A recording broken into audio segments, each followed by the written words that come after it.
Hey guys, what's going on? FI my pawn here. Welcome back to Elden Ring. Or, no, not Elden Ring, my bad. Kingmaker. Since we last left off, we just finished dealing with Tartusio and basically Trobold in general. And we managed to clear that place out of the majority, if not all, of the loot in there. So, for this stream, we're going to do some quick management that doesn't involve wasting some days on Kingmaker stuff. We're going to do some exploration, mainly to finish off some quests from the NPCs. And from there, we're probably going to evolve things from there. So, without further ado, and any patience, let's just get into things. We should be able to just continue through this without too much hassle, and yeah. Alright. So, there is a little tidbit that I will say. I might not be as reactive as I am, because I did get injured a little bit. I'll be fine. I'll live with it. Because it's just a small little thing that I have to worry about, but other than that, we should be good. So, first let's start with talking with some individuals and getting some materials. Your Grace, I'm glad you found time to honor me with your attention. How may I be of service to you? Got anything for sale? We want price in descending order, preferably. Doesn't look like anything particular that's useful. Headband, archery bracers, ring protection. I think the only important thing is the ring of protection, but even that's a meh. I mean, there's wands of acid, potions of heroism. They're alright. Nothing I need right now, though. I'll just quickly offer the gems here, and we'll move from there. Okay. I would speed through the conversations, but that is a thing for another time, I'm thinking. And that's probably what's going to happen when, I'm given some free time. I've brought some relics. Are any worth the story? Story touched Torag's mark. Okay. Oh, the symbol of Torag. The children of stone wear such pendants as protective talismans. I will gladly purchase any you have. The storyteller fingers caresses the symbol, shaped like a tree leaf. We've done that. He weighs the soldier tag in his palm. A soldier does not ask where the banners of war are headed. He or she goes to battle, dies, and leaves it to the others to decide whether the cause was just. This tag belonged to one of the many warriors who helped establish the glory of the Taldan Empire. If you would permit me, I would gladly purchase it from you. Okay, nice. Oh, now here is something truly impressive. These items once belonged to a dwarven smith, and they wish to tell us their story. I hear the booming strokes of a hammer, the sizzling sparks, and roaring flame of the forge. The anvil. It sings. The air is so fresh. It is like I'm back home in the woods of my motherland. I can feel a soft breeze through my hair. The storyteller takes a deep breath and laughs. Some of the 5 items are still missing, though, Stephen Armstrong, so the full story in this forest remains a mystery to me. I'll be happy to trade the whole set of items for their story. Can you hear it calling to us? Let us hurry. Tell me the story of the singing anvil. Thankfully, I've got all the items, and I've managed to get 10k coins because of it.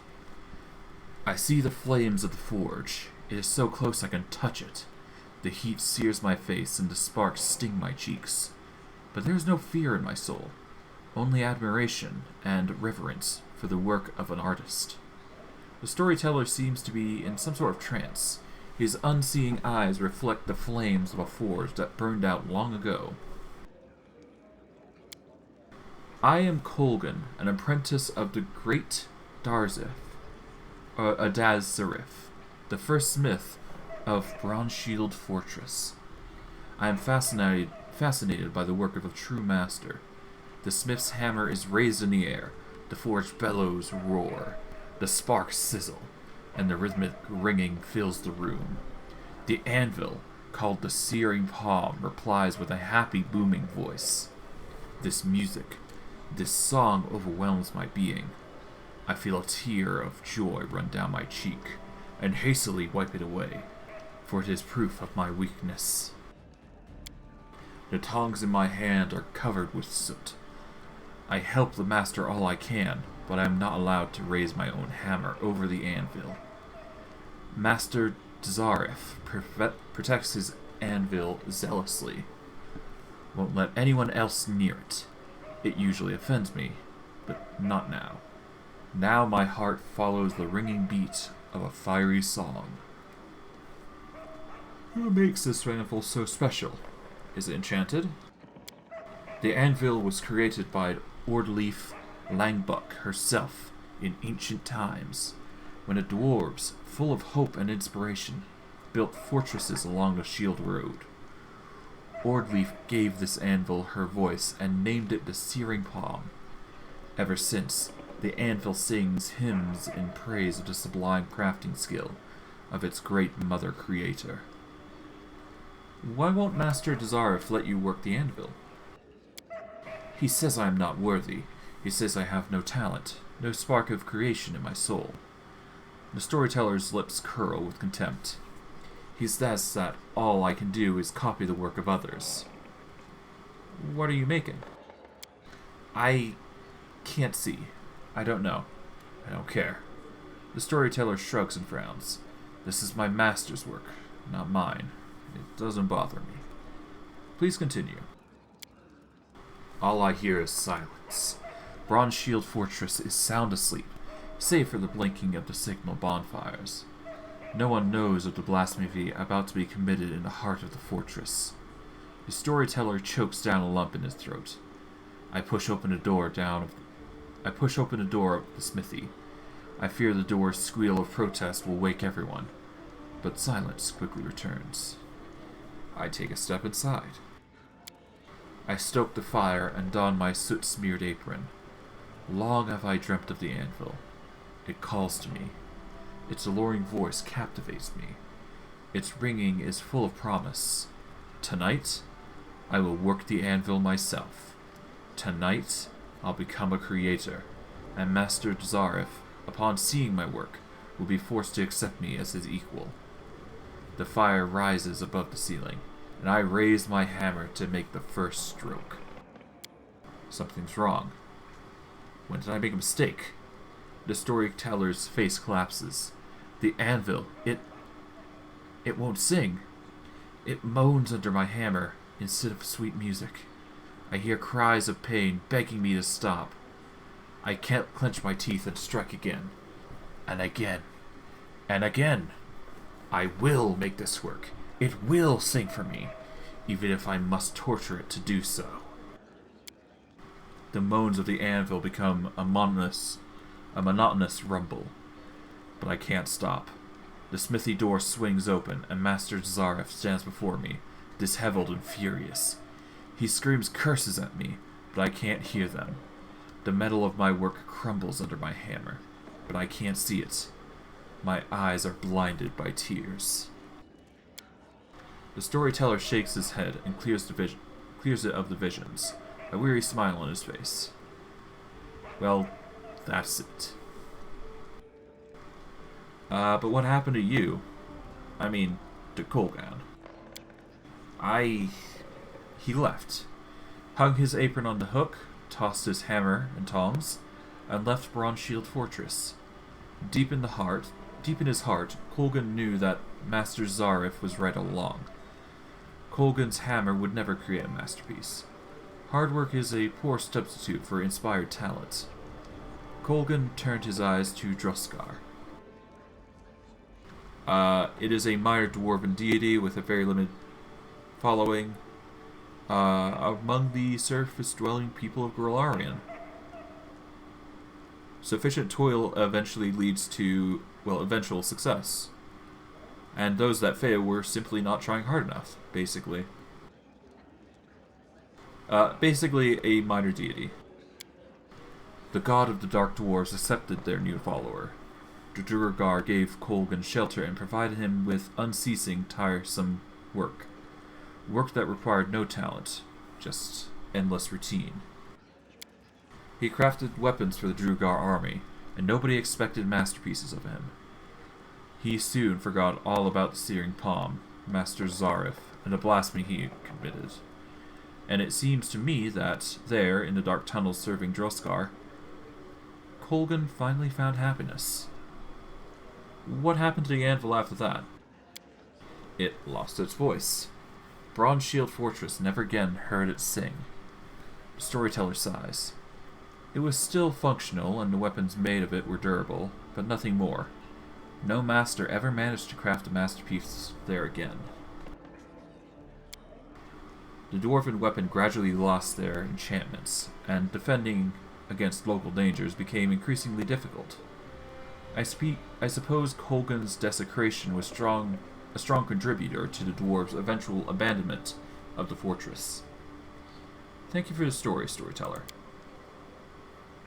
Alright, I'll leave you to your woes. Let's go. We're gonna go outside. We're gonna go to the main square, and we're gonna sell some things first before we leave the eventual confines of the fortress. And yeah, we'll see what we get into, essentially.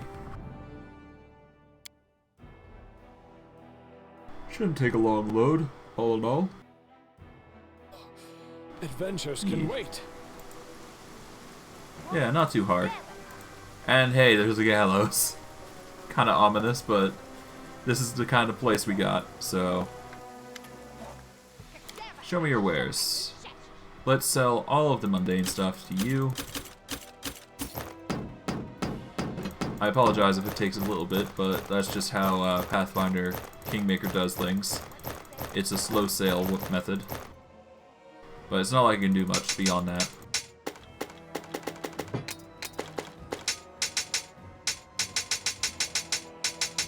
There we go. That's basically everything. Deal. Let's see. Items.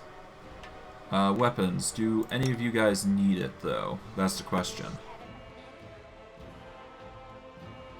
I think we agreed Mistral was going to rely on a spear or something long range with reach, but I don't think we're going to get that.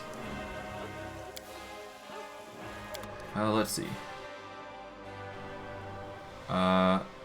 Earthbreaker two-handed. It's not reach.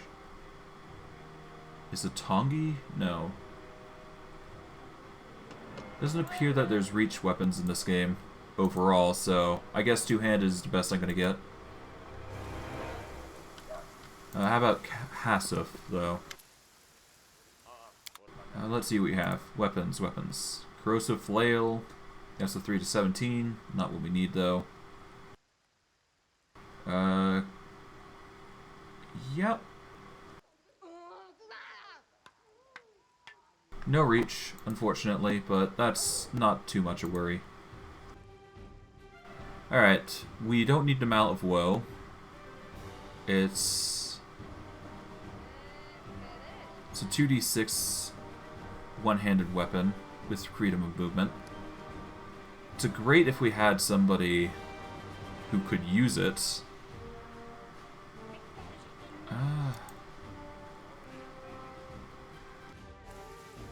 Let's see.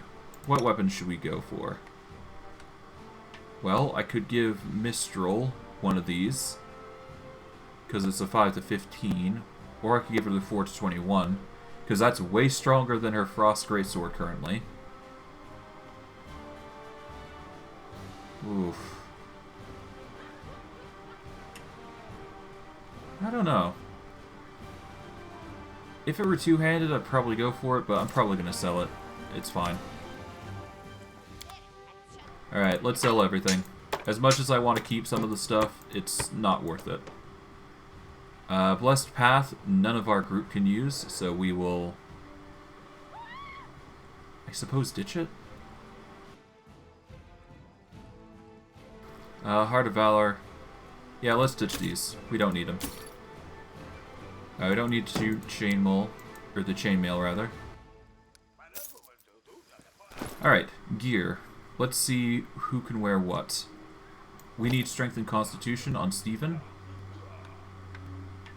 Or do we? No. That is actually going to be better used for Samuel. Because he uses a lot of Strength and Dex on him. Mistral is going to rock the Strength and Con here. Price in descending order. We are going to want to replace with +3 braces of armor. And hopefully we can evolve that. We'll get the Ring of Protection +2 so we don't have to drink the vials as much. We'll get the Ring of Luck because saves. Headband of Allure and Charisma +4 for Steven is going to be nice. And I think that is as much as we can muster. That's a +1, so we don't need to worry about that. Wisdom's fine. Anything else I need to beef up? Not really. Not that I'm aware of, anyways. Okay. Actually, now that I think about it. Yeah, no, I've got plenty of other individuals who need to be leveled up, so... Let us start with you, my friend.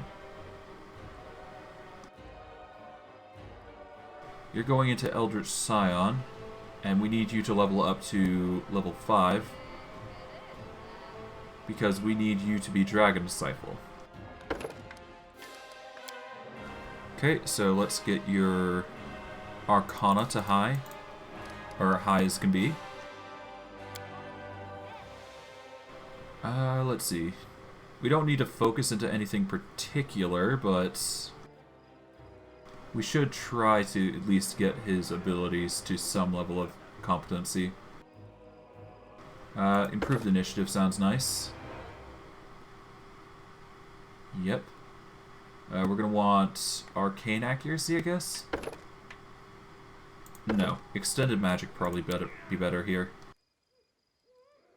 And we will give him large person, I guess? Yeah, enlarged person. Okay.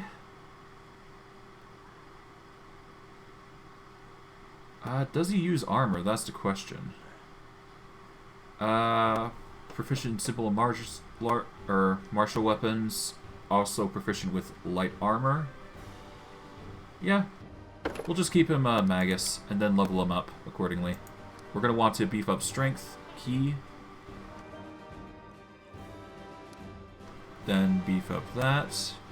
Focus that. There we go. Let's give him blur and what else? We're going to want blur and... I guess mirror image. Yeah. Assuming we need it, but we don't really. We just need to hit him to level 5. So that way he can benefit the most from his abilities. Okay. He gets a bonus Magus feat as well, so that's nice. Otherwise not needed. Let's give him... What do we give him?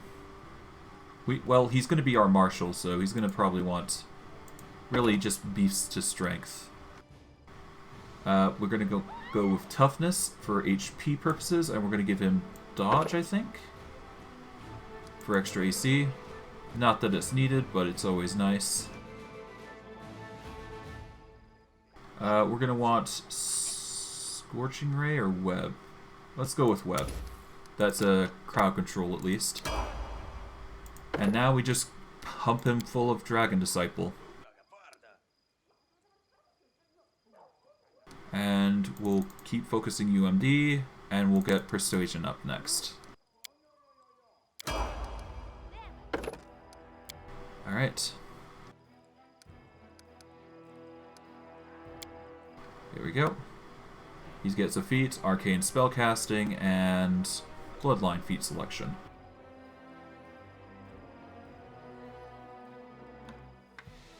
Alright, let's give him flank. We're going to want Eldritch Scion as the focus, and I guess power attack, because he's going to be using that quite a bit, I assume. Let us give Frigid Touch, because he can transfer that to his weapon. Alright, that's the martial setup, and we don't have anything to boost his strength, though, which kind of sucks.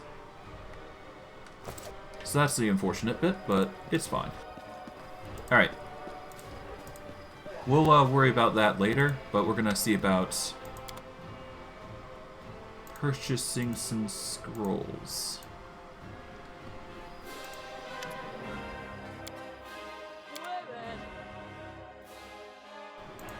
Alright, price in ascending order.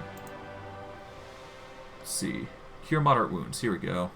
But that's 180. I could probably get it cheaper from, if we go over here. I do believe.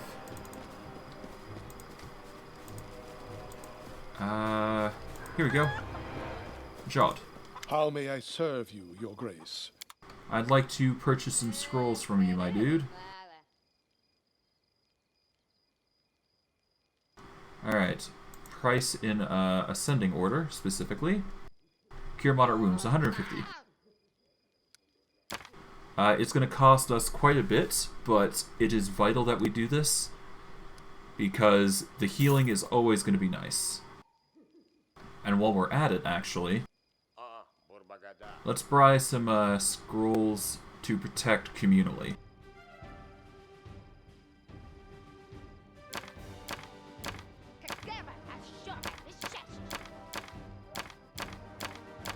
Four should be good. Yeah, 4 each. We're going to need communal protection from acid as well.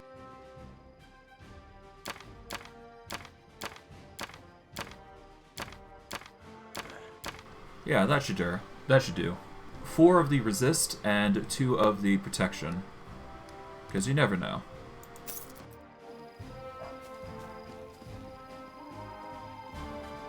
Alright, 1 second. Now let's go back into the kingdom. And let us see who is our current people that we need to level up and what stats they need to encompass. Because that way I can better produce the results for upgrading them and giving them guidance. So, advisors. We've got the Regent, which I do believe focuses on charisma.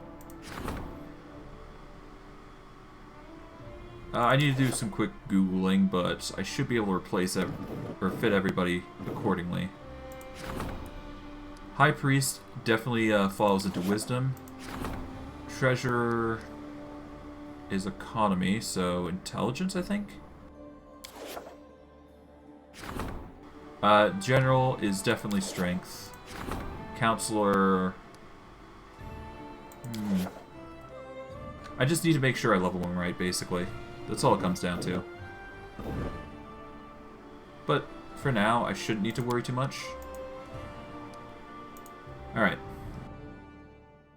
Well, I shouldn't need to do anything in particular here, because everybody is already on a duty, so... yeah.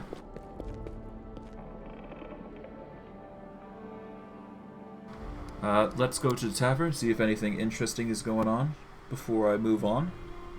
Because you never know, to be honest. Adventures can wait. Alright. Elena, I'd like to talk with you. What's the news? Okay. The best fish get brought back from Silver Step Lake, but there's been trouble out there. They saw a strange boat on the lake, and the bandits are fooling around again. Okay. Let's check your inventory real quick. I'd like to buy some things. Ring protection, nope. Consumables, though. We're gonna need at least, I'd like to say 60 to make it safe. We'll buy 60. Alright, we're going to sell some of the crude materials. Keep the charisma item, the con item, and the dex item, because I might need those in the near future. Deal. There we go. Do I need anything else food-wise? Not really, no. So let's go. We should be good. In due time. Alright.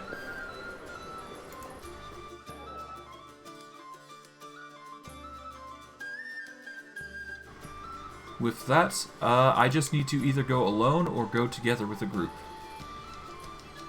For the first run, I'm going to probably go together with a bunch of individuals, so... Mainly, we need to take Harrim. We need to take...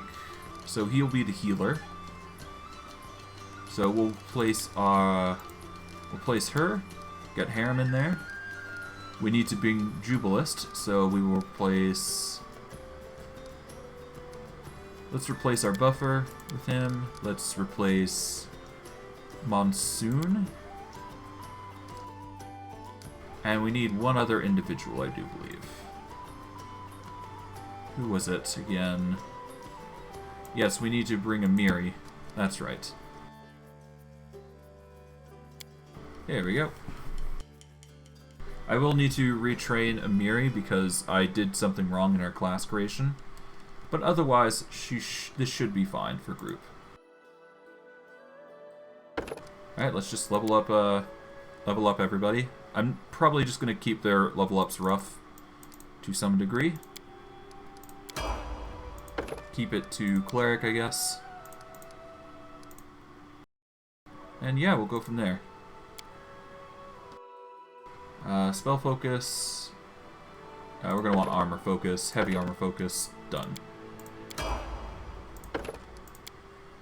We're going to want to boost up your wisdom, my dude, because you're going to be using that a lot. Mainly, he's going to be using it for the purposes of, well, his edicts and whatnot.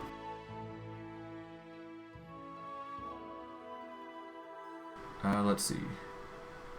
He's already got heavy armor focus, armor proficiency heavy. What else? I guess shield focus, because he'll be using the shield quite a bit. Right.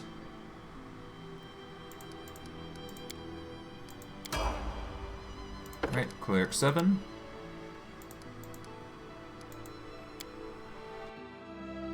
Alright, let's give him outflank if I can. Here we go, outflank. Jubolist. Because of your weapon style, we're gonna want to... Let's see, what you've got. You've gotten to level 6, so let's see. Okay, you got Precise Bomb. Alright, so you got Precise Bomb, you got Acid Bomb. What have you got? What else have you got? You got Preserve Organs, I guess? Infusion. Explosive Bombs. Let's give you Explosive Bombs.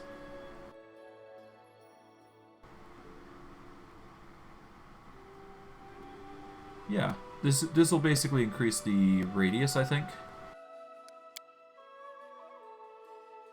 And we'll just bump up every ability score that you've shown. Protection from arrows are nice, but it only targets one creature. Restoration Lessers works. Boost up Alchemist once again.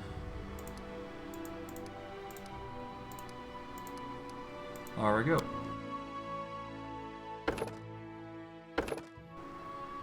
Point blank shot, throw anything. Precise shot, ability focus bombs, weapon focus.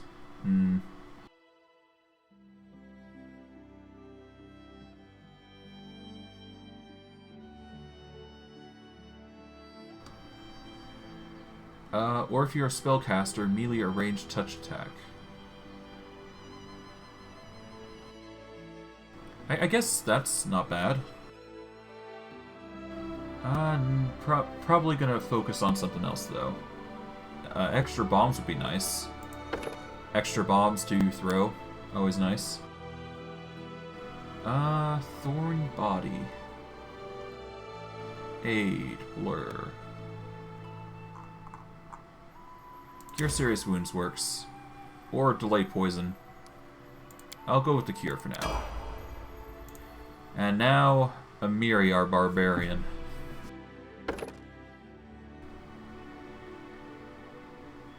Yeah. Just keep doing it like that. There we go. We've got the weapons proficiency and focus for Bastard Sword. She's already getting a buff to hit.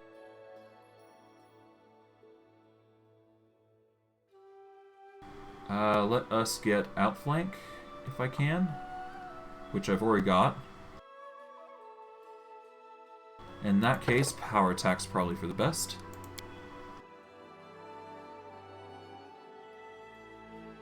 And we shall give her Frigid Touch and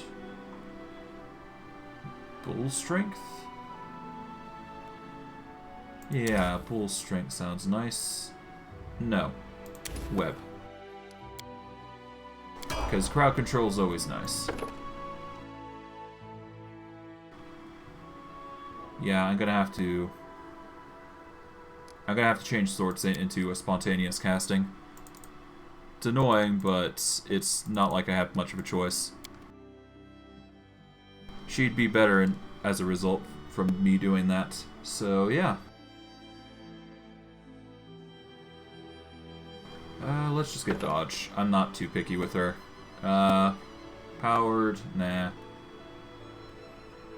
I guess I could, because that's extra damage. Yeah, why not?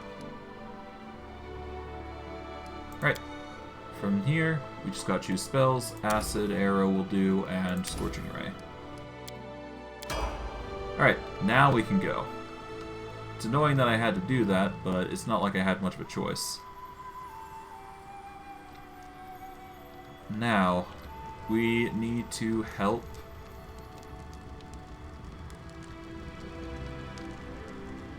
Yeah, we just need to help out Amiri and get a challenge under her belt, which I do believe is over here. Not there. Yeah, we need to go to Hodag's lair. Specifically. So, alright, Monsoon and everybody else is tired, so we'll stop at the overgrown pool, get a rest in with the rations, and we will choose location. We will choose who goes up and whatnot. Alright. Senator will be on watch. Hunting will be responsible for there. That is stealth covered, perception covered, cooking, and Amiri will sharpen her weapons to give her a +1 in battle for the next 12 hours. As for cooking, we shall spot ourselves some Galt Ragout, which is going to be a key food that we're going to be using quite a lot. Okay.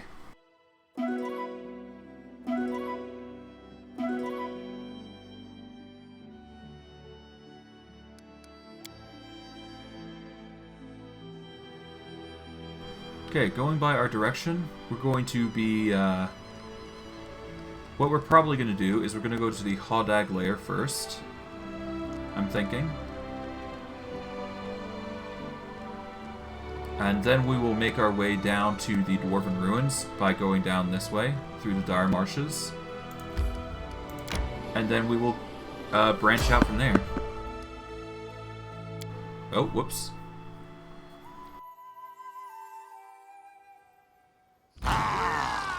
Entertainment! Ah, bandits and trolls.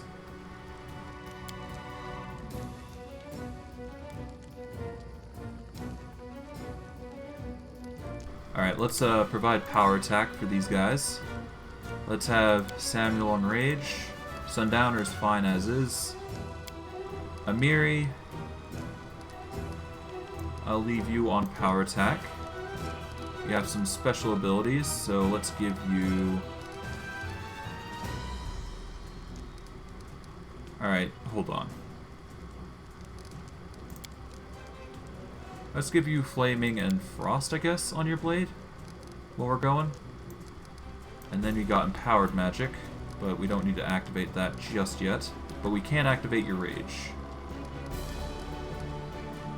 Jubolist, you've got bombs, you'll be fine. Specifically, we'll be using your explosive bombs. And Harrim, you're just on healing duty.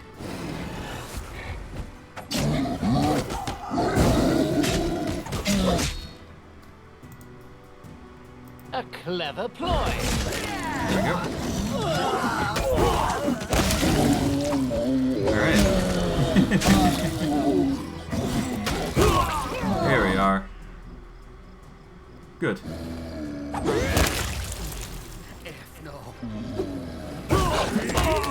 Done.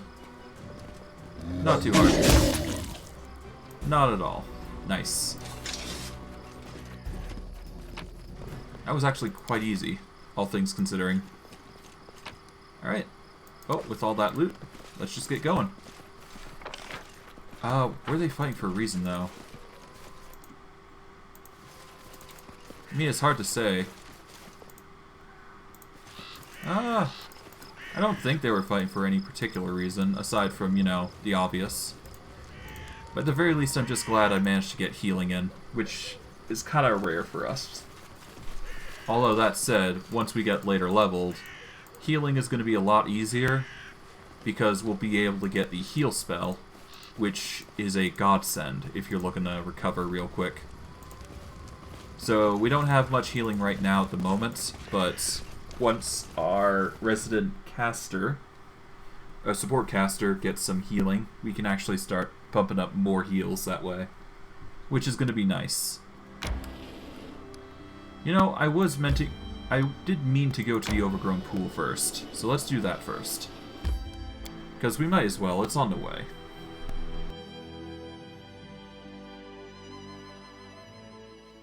Then we can go from there. That's the plan. Anyways. Alright, let's save.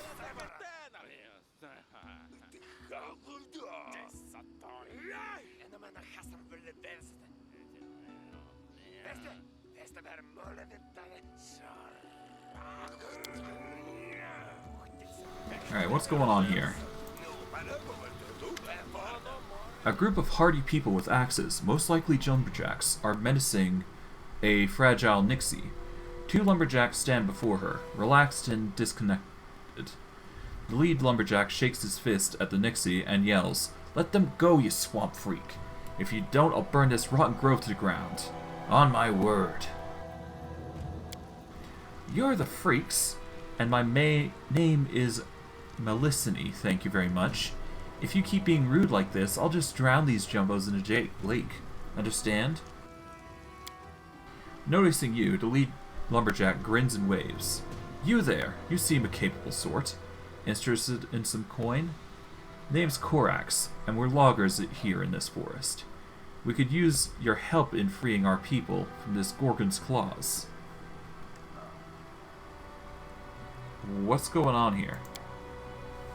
We were minding our own business, cutting trees and splitting logs, when this hag showed up out of nowhere, screeches at us, then jinxes two of ours and threatens to drown them. With these fae breeding like rabbits everywhere, what's an honest, hard-working man to do? Stupid Jumbo, you're the ones who breed like rabbits, spreading into more and more space. We've lived here since forever. I've grown these trees for more than hundreds of years. You know them down to the tiniest leaf, and then you show up with your stupid axes to ruin everything. Jeez. Listen to me, people.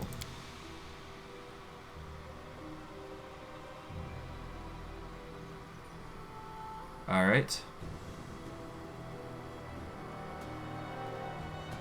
I'm the Baron of these lands, rightful ruler of this realm, and I haven't granted anyone logging rights to this forest.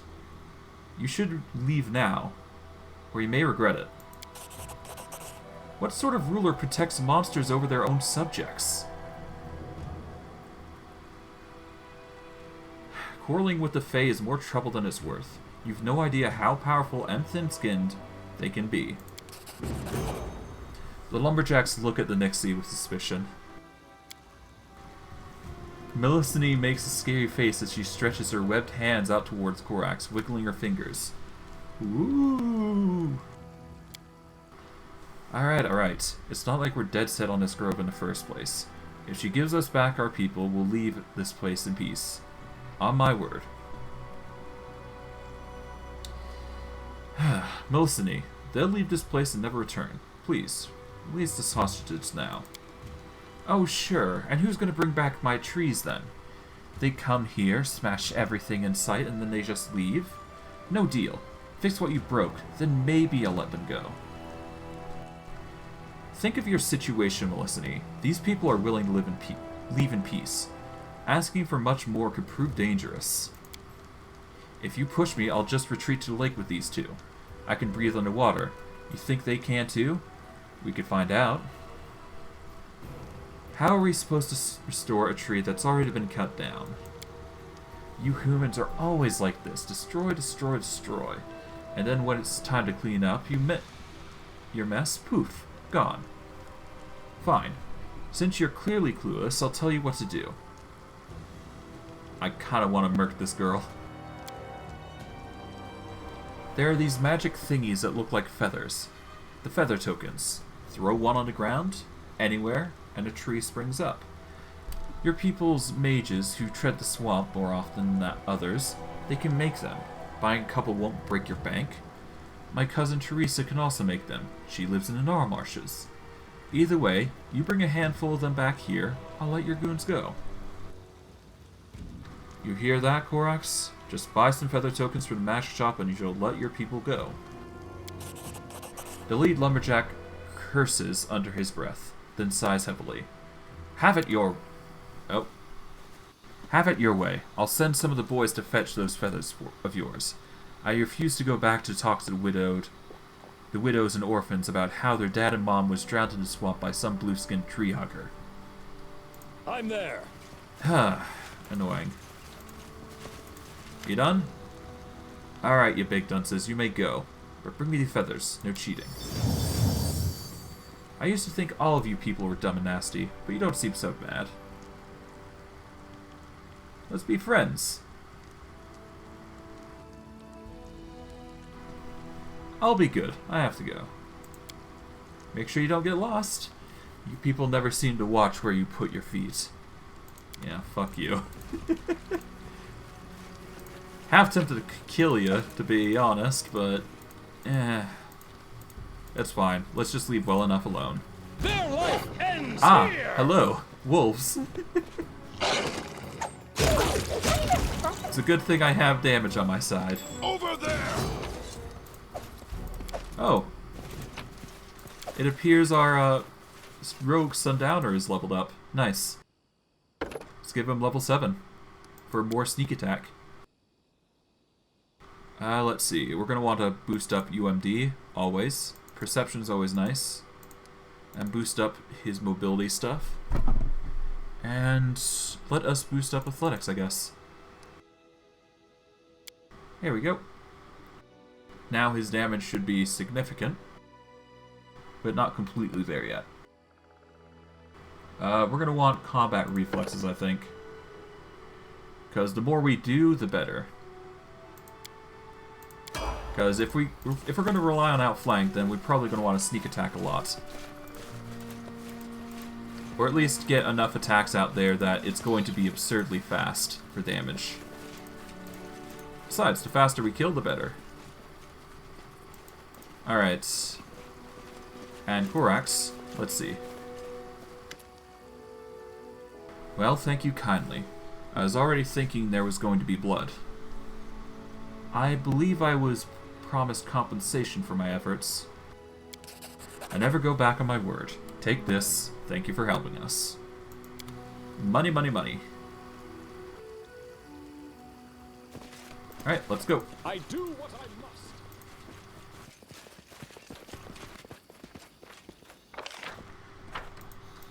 I guess I could.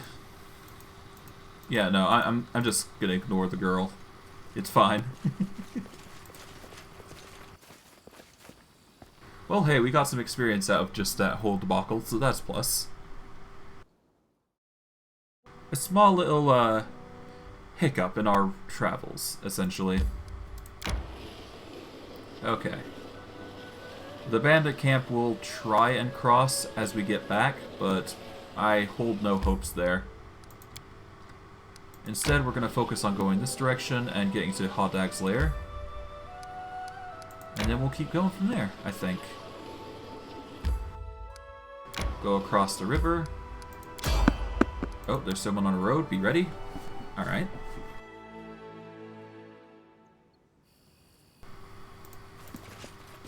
Get into organization.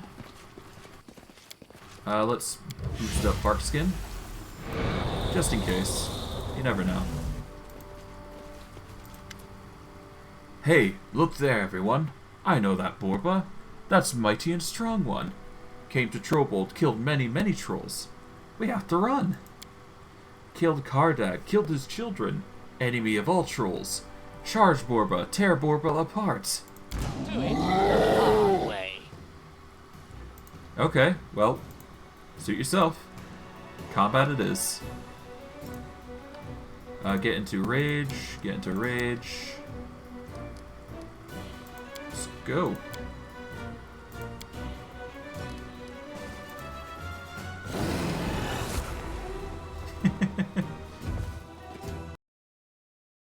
Alright, with that, we can get combat going real fast. Ow, hey. But not enough. Yeah, that's not enough to kill me. Not yet, anyways. There we go. Easy as pie. Just collect all that. I don't think there's anything else here. Because I think those special... Yeah, no, they wouldn't leave collectibles in these areas. They leave like little tidbits of stuff. Like recipes and what... Well, not recipes, but... They'd leave... What is it called? They'd leave herbs and spices here and there. If there were anything here. Excluding, of course, their loot, but I digress. That's another thing entirely. Now we go down. Nope. We want to keep going down, preferably. The Sunny Hillock. Let us avoid that, because this is the Gnarl Marshes, obviously. Okay, we're going a bit too far. Not what I wanted. Down. Okay, we're going there, finally. Not... Seriously? Okay, I guess we're traveling this path. Yeah, we want to go this way. Over to here. Okay, everybody's exhausted, but once we get to Hodag's lair, we should be fine. Okay. Don't enter, but I will rest. Okay, the curse has been broken. And I just gotta wait for the next curse to come in. Guess no, right? Not quite. But still, you know, with my way of life, you can't have too much luck. Sometimes I donate to a temple of the Great Dreamer, but I don't go overboard.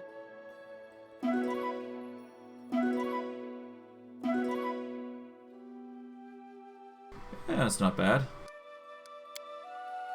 Alright. Let us enter Hodag's lair, buff up, and get ready for a fight. At least that's the plan. Here I am. See. Alright, let's give you shield. Give you enlarged person.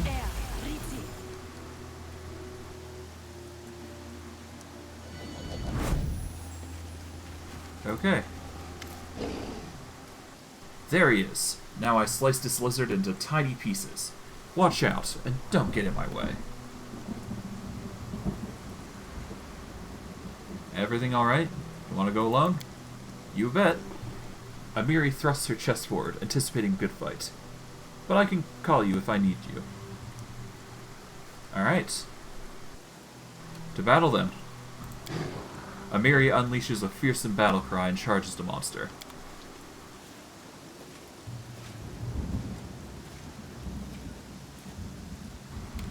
Okay. We're going to turn off AI for everybody else but Amiri. Amiri will be in a... We'll get her True Strike activated once we've activated Arcane Weapon Enchantment.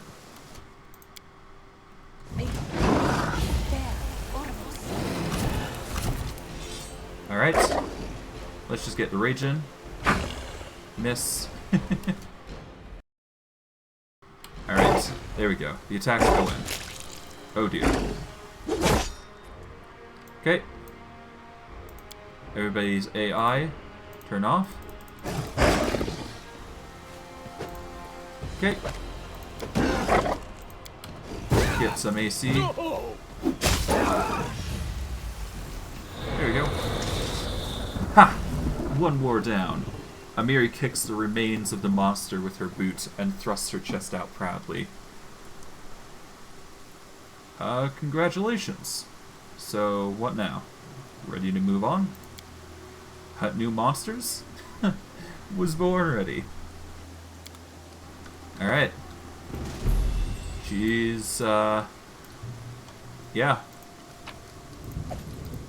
Well, at least she's satisfied to some extent with her hunting, but we've completed her quest. Which is nice. That's one quest off the list. And then we just got a few others left for us to handle, which shouldn't be too hard. To a significant degree anyways. Let's... Number of items, and a +2 Great Club. Always nice to have. Anything here? Just a bunch of crates, I guess, with potions. I'm off. I can vibe with that. Potions are always like lifeblood. Grab the herbs. Heck yeah. And I think that's it. Yeah, there doesn't appear to be anything else, so... Yep, let's go.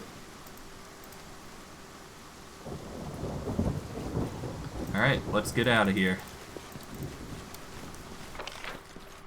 Shouldn't be anything else in this area, but you never know.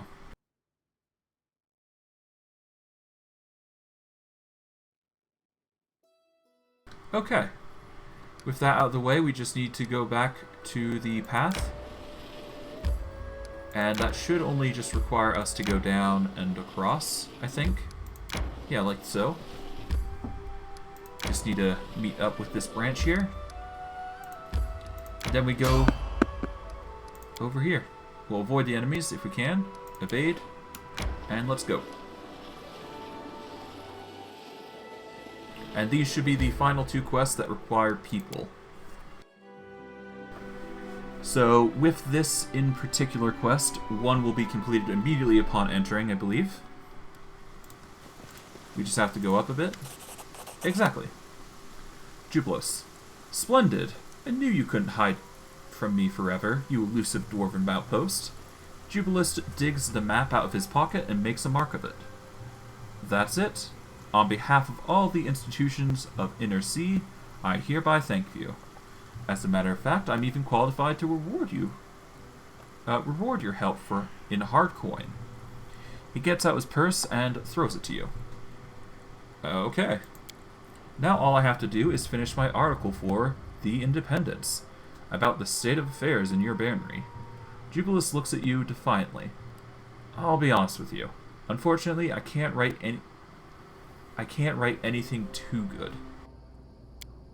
Monster roaming the wild, minimal education level, and a traveler needs some unprecedented luck to be able to find any interesting sites or landmarks. Sadly, these lands are not attractive, neither for potential settlers nor for tourists.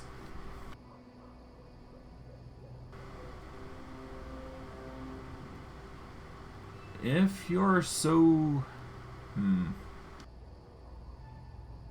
If you're so set up to be impartial, don't forget to mention that the Baron in these lands tend to major problems personally, so all of them will be solved in the near future. You know, you are right. I will add a paragraph somewhere near the end, telling readers that the barony is still developing, and it has some positive trends. I'll need some time to finish my article. Until then, I'll stay at your capital. I'm sure you don't mind. Great. By the way, I'd be pleased to travel with you sometime, if you wanted to have a conversation with someone smarter than your usual companions. Sure. I'm there. We'll do that. And that is the next quest done. Now, we follow it up with yet another quest. And before we get into that, actually, we want to do something in particular. So when we enter this fortress, we need to go through the secret entrance, first and foremost. But we don't want to go to the anvils directly, because we want to do something else entirely. We want to get to another location in the fortress specifically, so it can be found. The specific thing, anyways, that I'm mentioning. We want to get our butts over to here. Show the Dwarven Ruins to Harrim. Done. And we want to go over to one side of the fortress in particular. You see where that rune was? Right here? We need to guide Harrim over here, specifically, to start with. Okay. Harrim? Look at this. Look. Oh, sorry. Wrong words. Look. This is the rune of the Langbuk clan. Their whole clan must have perished many years ago. Now we know the place where their path ended. Let Grotus wrap them up in his eternal emptiness. Harrim reaches his hand forwards, as if trying to touch the rune, but at the last moment he jerks his fingers away. Where their path ended? I don't see a mountain of skulls below this rune. Some historians have lost their diplomas for such rash conclusions and sweeping generalizations. As far as well, hold on. Do you know anything about this clan? Harrim nods with dignity, pulling his beard again. Dwarves have long, long lives. When my father was still young, he saw the Langbuk's exodus from the Five King Mountains. They were heading to the north. Whole city had gathered then to wave goodbye to them. No one ever saw them again. Now I know what horrible fate befell over their poor souls. Why does this rune shine? Dwarves like to mark their walls of their fortresses and caves. They use their clan rune for this purpose. Usually they enchant this rune to spread light, so the dwarves can proudly observe it even in total darkness. Harrim examines the rune one more time. Where is all your pride now, O Langbuk clan? As far as I've heard, there's a big dwarven clan, the Langbuk, somewhere in Druma. I guess they own some sort of trade caravan business. They even owned a store in Restov, supposedly. So they didn't perish yet, after all. What a shame. Harrim lets out a discontented sigh. Anyways, every living creature is bound to die. He claims, but without too much certainty. For all we know, the dwarves just left. We can't be too sure about their deaths. Harrim sighs with sadness. We know that they had left, and we know that they have never returned to the Dwarven Kingdom in the south. So what do you imagine could happen to them? Harrim shakes his head resignedly, his beard making a slight rustling sound while moving over his chest. No, Stephen Armstrong, all your hopes are empty. As are any hopes in the world, I must add. Yeah, so sad. Let's go. Okay. Well, that's one place I want to check out, but I think there's a few other locations I can check out as well. So before we continue onward, I'd actually like to do that real quick. Do I need to go there? Yes, I'm gonna have to go to the front, so we'll have to just check the fortress all around first before we do. Because otherwise we'll miss dialogue options, which I'd like to actually present real quick. For better or worse, mind you. Is there anything around here? Aside from the obvious? Not really. Just the obvious. We want to go over to the front here to see a statue in particular. Because that is another important hallmark here. Like so. You're weak, Torag. Weak and pathetic. How could you, the god of all dwarves, the great creator, be knocked down by some meager troll? Also, how can the dwarves put their trust in you, you traitor god? How can you protect your people if you're incapable of defending even yourself? You confuse the reason with the consequence. Torag's worshippers left this place. Their faith doesn't empower Torag anymore, so he has no need to protect his fortress. Harrim opens his mouth to object, but apparently he can't find any good arguments. Finally, he gives up on you. You're so blind, Stephen Armstrong, he says, just to fill the silence, and turns away. It's an old statue. What does Torag have to do with it? You're wrong, Stephen Armstrong. It's not just any statue. It's a symbol of faith. Faith feeds the god, just like food nourishes our mortal bodies. And the symbols of faith are the channels through which gods communicate with faithful. He grimly looks to the pedestal where the statue used to stand, but only the stone of Torag's feet remains now. This symbol is destroyed. Therefore, Torag is weak, Stephen Armstrong.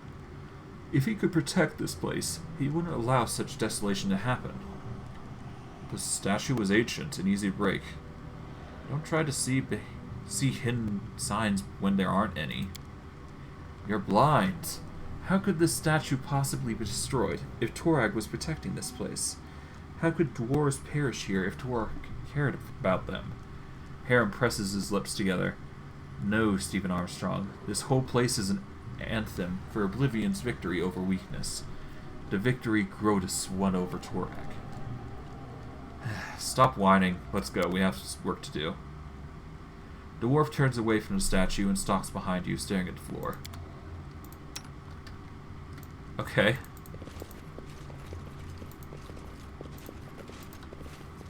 Is there anything else around here that I can recall? there. I don't think there is. But I don't know. Maybe the painting?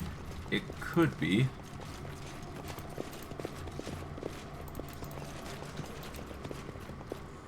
The room is filled with sickening stench of carrion. Nope. What about here? Nope. Nothing. Alright. Well, that should be all of the locations that you need to spot, I think. For dialogue. But other than that, you just keep going. Obviously, I might have missed something, but considering I'm just doing the quest for the sake of the quest, I'm just trying to fill in the prerequisites here to make it a bit more interesting. Alright, well, with this, it should all be done, so we just need to go to the forge itself, which is where Harrim's gonna show us some interesting works, I'm sure. Let's see. Good day. Hello, Harrim. An ancient anvil. Can it still work? Harrim can't believe his own eyes, so he reaches to the anvil, touches it with care. Fiery sparks flit dangerously close to his beard. It's just beautiful. The dwarf smiles happily.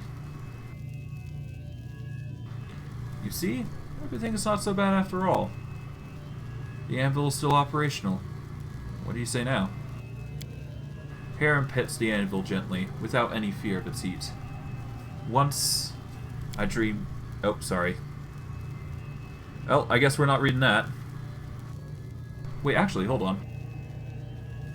Harrim pets the anvil gently, without any fear of its heat.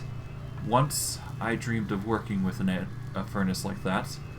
I gave oaths to Torag that I'd craft hundreds of suits of armor, that my hammer would be tireless. Oh, that was so long ago. He finally averts his gaze from the fire and turns to you. The very existence of this anvil is miraculous and unnatural.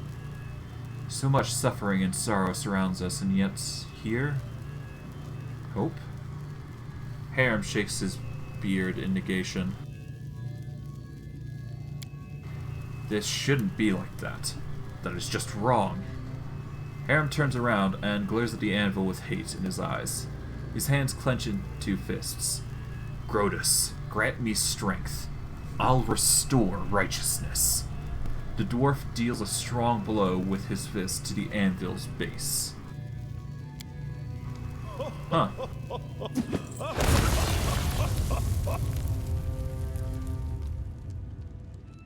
Well then. The light grows dim for a moment. A dull rumble seems to start at the base of the anvil, the sound growing steadily louder, and finally filling the whole room with a deafening roar. You could swear you hear the mad laughter of Grotus in this roaring. Or maybe it's Harrim's own laughter. The anvil trembles and suddenly falls apart, as if trying to catch up in time with the rest of the fortress, in its state of ruin. I don't want to upset you, my friend, but you're such an idiot. Huh, that was awesome. When did you learn to break cast iron with your bare hands? You're strong. Why did you destroy the anvil? Does Grotus encourage destruction now? I've always believed that Grotus does not destroy. He just waits until the end comes to everything in this world. For all the...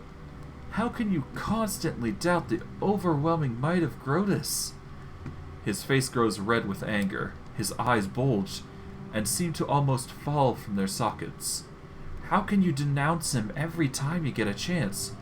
You're a blasphemer! Filled with rage, he raises his hand to hit you, but at the last moment, he turns away, and hits the base of the broken anvil instead.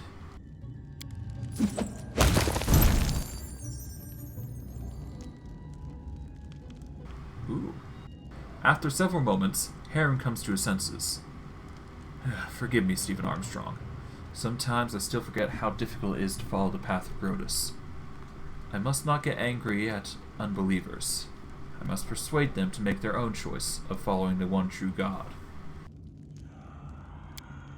Harrim's second blow shatters the remnants of the anvil. Among the shards, something catches your attention. An odd red stone. Definitely of magical origins. It radiates heat and glitters with every shade of flame. The priest picks up the glimmering jewel from the floor and it looks at it suspiciously. He nearly throws the gem against a wall, but something makes him hesitate. The red reflections dance on his face. What is it? I don't know, but I feel Torag's touch upon it. Maybe those who created the anvil put it inside, or...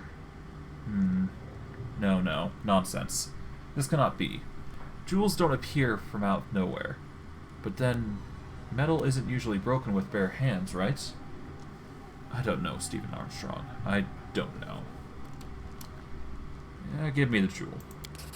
Harrim hands you the jewel. There. Do as you wish with it. You can sell it, throw it away, keep it as a memento. If it's Torag's parting gift, I have no need of it.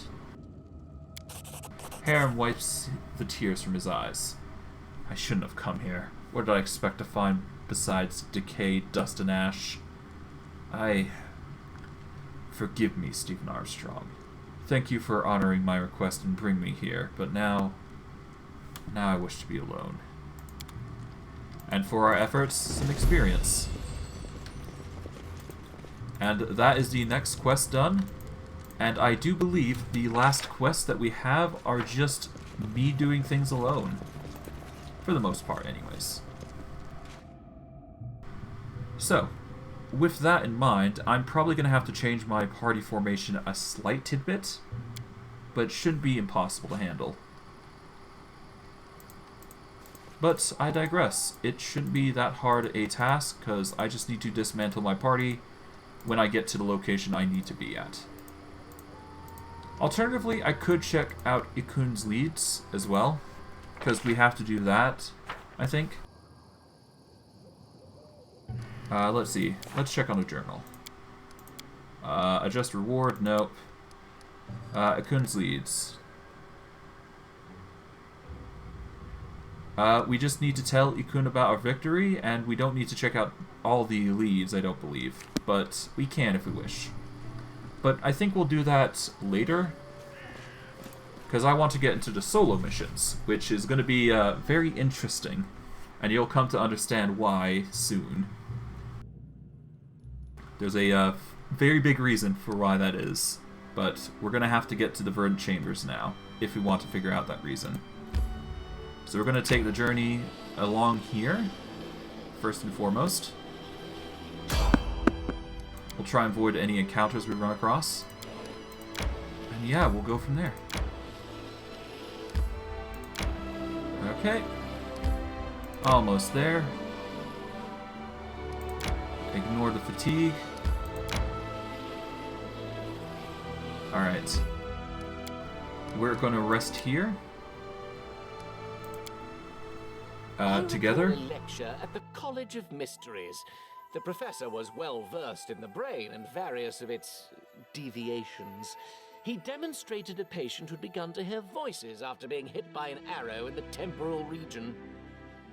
Why do you and the others try so hard to convince me I'm crazy? Is it because you secretly know that I'm right, and you're afraid to admit it even to yourself? Well then.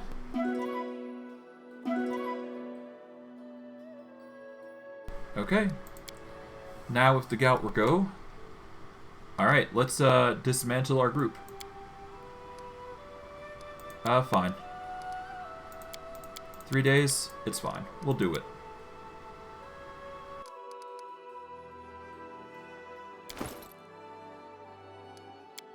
Okay, we can't do it yet, so we're gonna have to lose some resources. Alright, that's probably the reason why I couldn't do it to begin with, so let's actually take the journey to go there for 1 day, which is going to be a lot faster than dismantling the group 3 days here. And then we'll go from there. We're just going to take a long path for it, basically.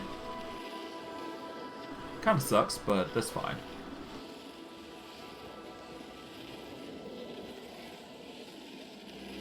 Okay. How's the grind coming?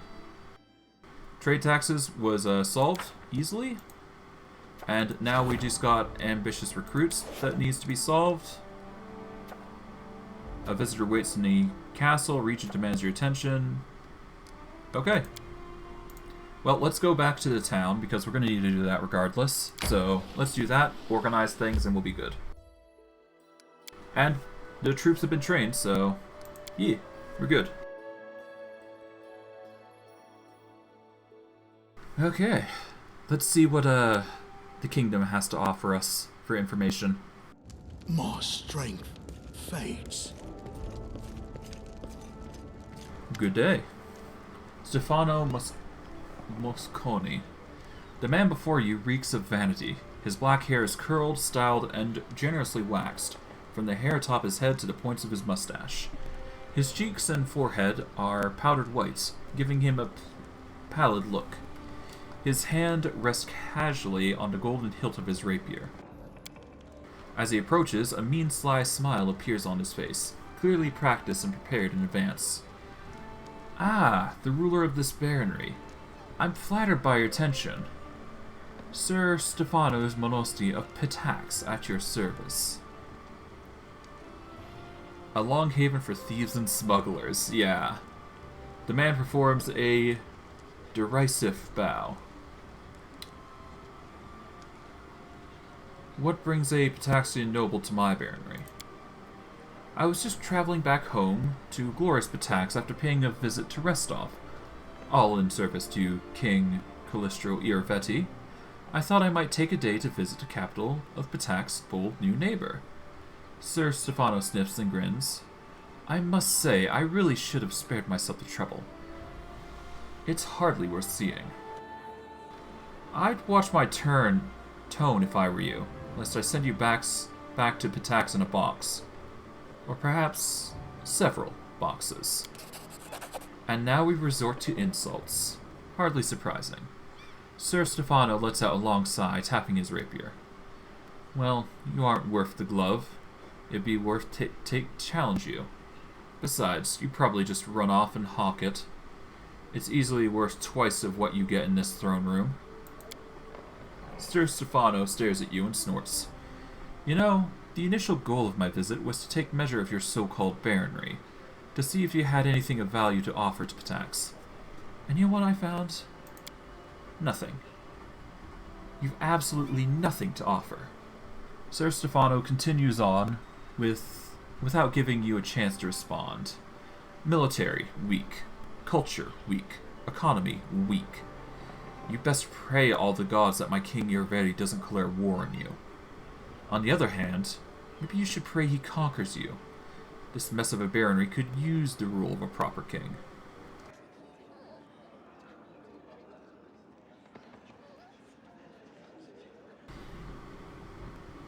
Sir Stefano, please be frank with me.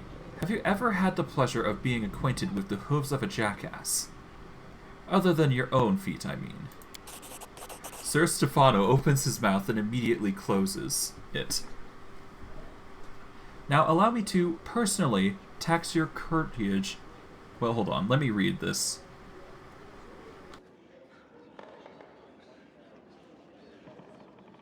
Now, allow me to personally tax your courage, as to help improve my economy.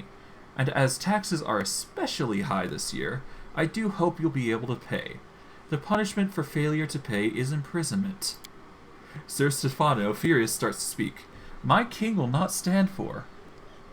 Ah yes, King Irveti. Worry not, I'll be sure I send him a melancholic missive relaying news of your tragic fate. What? Sir Stefano pauses mid-rant. My tragic fate? Yes, the tragic fate you met after attempting to escape your chains. Now, if there's nothing more, I'd suggest you go to your plaster. I suggest you go replaster your face with whatever makeup you've been using. Your cheeks are so bright, the red glow must be visible from Absalom. Oh god. This is savage. I'll take my leave now. Welp. That was quite the throwdown there.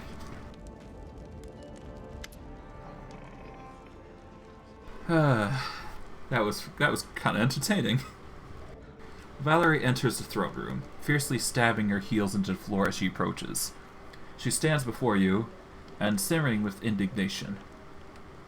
I would never have thought that I'd commence my career as regent with such a case, but the leader of a local gang is at your gate. He brought a chest stuffed with stolen goods, which he wants to share with you, the new lord of the stolen lands. I insist this impotent man be immediately arrested and brought to justice. Your land has a long and dark legacy, but your subjects fail to grasp that, at times, that the time of cutthroats and extortionists are over, and law rules here, not now and henceforth. Valerie flares her nostrils vehemently. You will not protect these bandits as the Stag Lord did.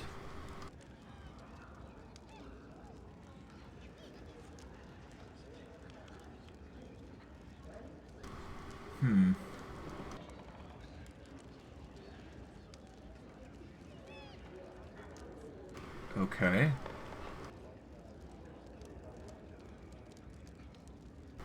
Let's clasp him in iron, I think, is the right choice here.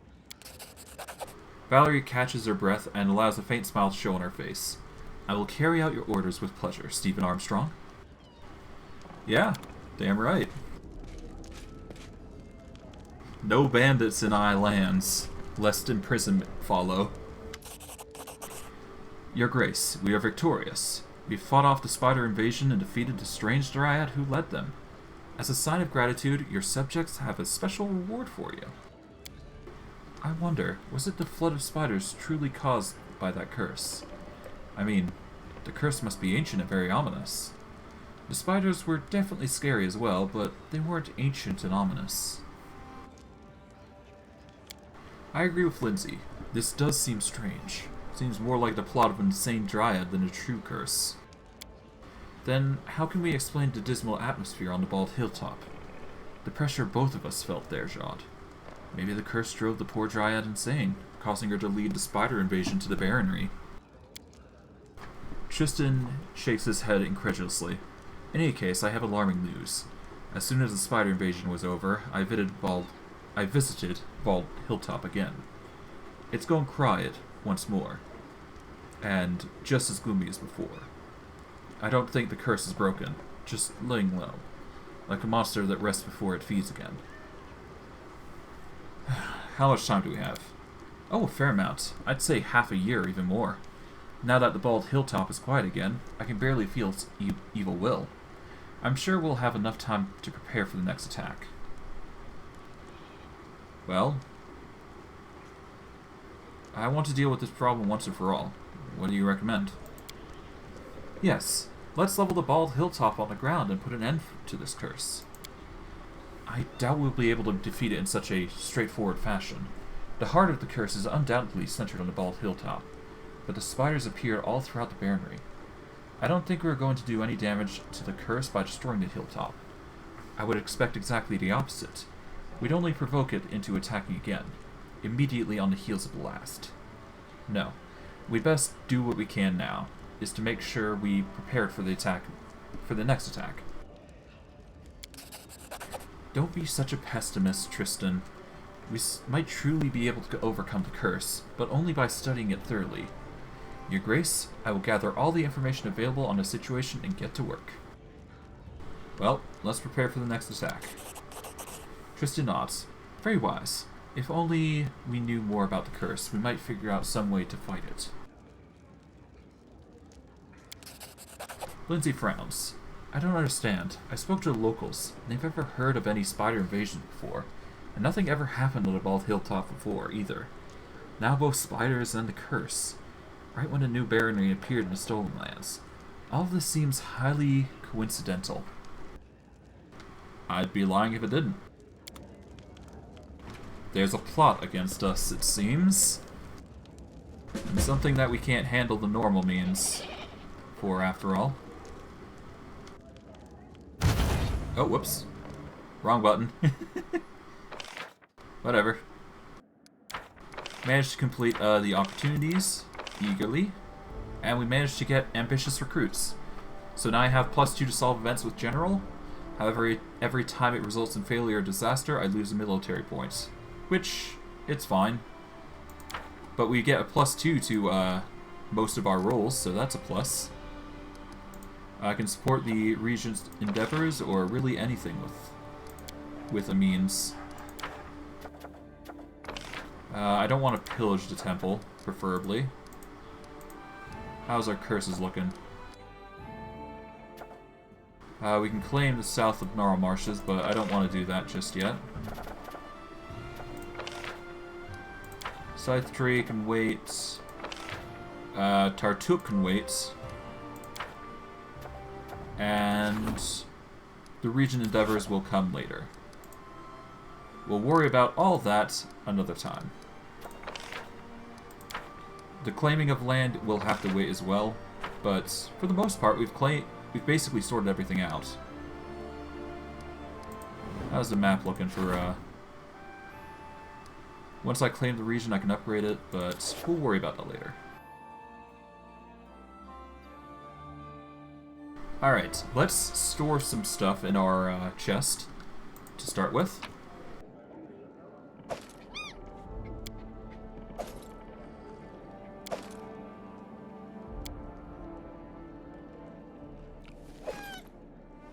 can I not take a specific amount?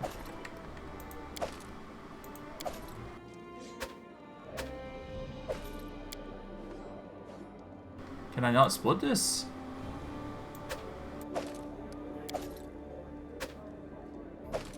Ah, here we go. I'm gonna want to take 40, or at least 10 rations with us. Because if I'm gonna go solo, I should carry as much as I possibly can. I've only got a carry load of 200, so that's still not enough to handle what I'm doing. So we're gonna have to unload as much as we can. Let's see. What can we do to lighten the load? I guess unload these. Unload this. Actually, I could just take these while I'm at it. No harm in doing so, and I can just sell it to Bartholomew here instead. Okay. There we go. Sell the Great Club. Sell these. Done. It's a bit heavy, but I still should be able to go without too much hassle. In fact, now that I think about it, I could actually get some inventory. 1 second. If I go out to the main square, I do believe that one of the merchants is selling a bag of holding that I can buy. And if I were to get that bag of holding, that would cover my carry weight capacity to a little bit of a degree better. Alright. Let's do this. Adventures can wait. And for this, we just need to go over to you, I believe. Hasif. Let us see what you have. Alright.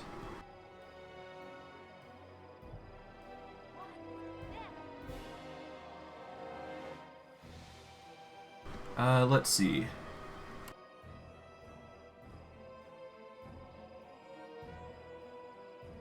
Apologies, 1 second. Alright. +2 insight on will saves, +2 to attack rolls with combat expertise. Okay. So it would counter basically the negatives from combat expertise and give you a bonus to attack rolls, which is nice. Here we go, bag of holding. That's what we need. And that will help our carry capacity significantly so. And that will cover 200 pounds worth.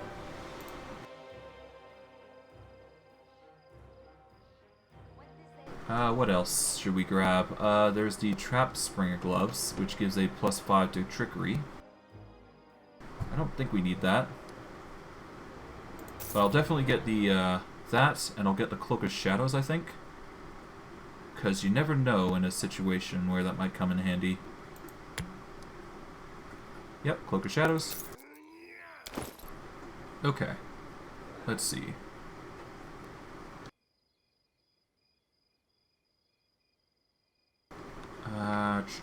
Anything do I need?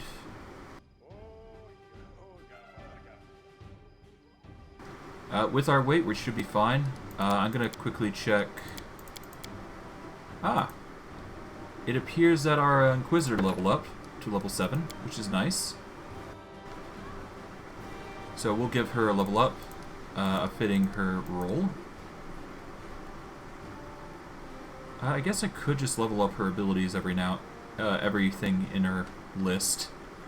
Why not? Give her a bit of a boost. Alright, she's walking martial. We need outflank, I believe. Outflank. Here we go. Now everybody, melee-wise, should have outflank in our group. It appears rain's going on outside, so if the video gets wonky, that is the reason why. Stunning barrier? No. let us get Divine Favor, I think? That would probably be for the best. Expeditious Retreat is also an option if I want to increase speed. But I'm not looking to increase speed. I'm looking to buff more than anything. We're going to want Cure Serious Wounds, and Prayer might be a good option.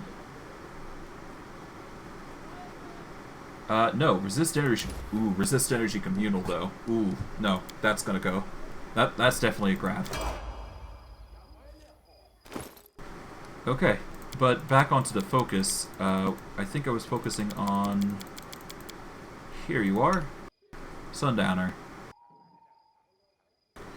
You've got Eyes of the Eagle. Do you have... What do you have, though? You have combat reflexes. What we need is combat expertise. My skills are absolute. Combat expertise is used by Steven, but it's also used by Mistral. So that is an option if we wish to take it. But I don't think we need to. Okay, Hassif. Let us see what else you have before we go.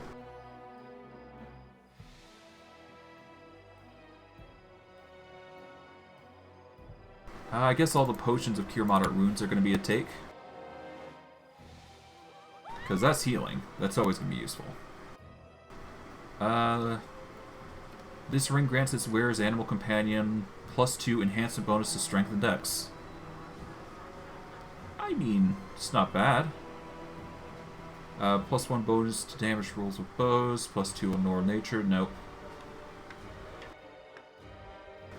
Lesser Kinetic Diadem.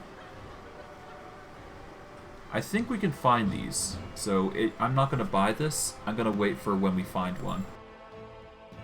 But that's definitely a Monsoon Gear upgrade. Until then, let's just buy the Ring of Beasts. Give that to Samuel, because he's going to be using his beast a lot, so better give the buff to the animal. And now we skedaddle, I think.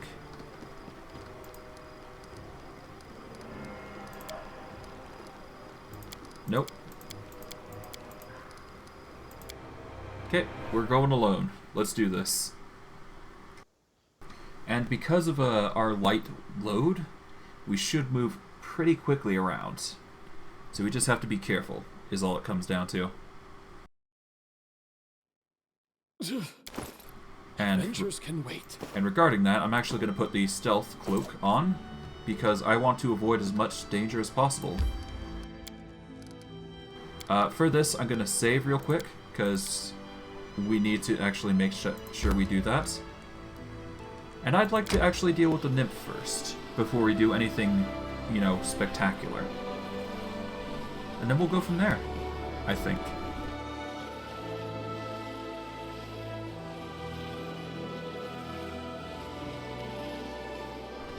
Okay, I'm probably actually going to travel here, in particular. Okay, with me being exhausted, that's fine.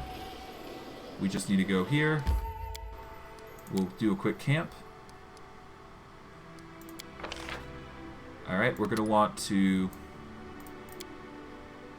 I think just put them up on guard duty is the best option here. Yep, let's go.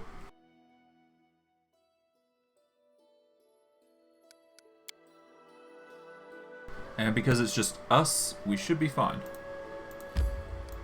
Alright, let's go.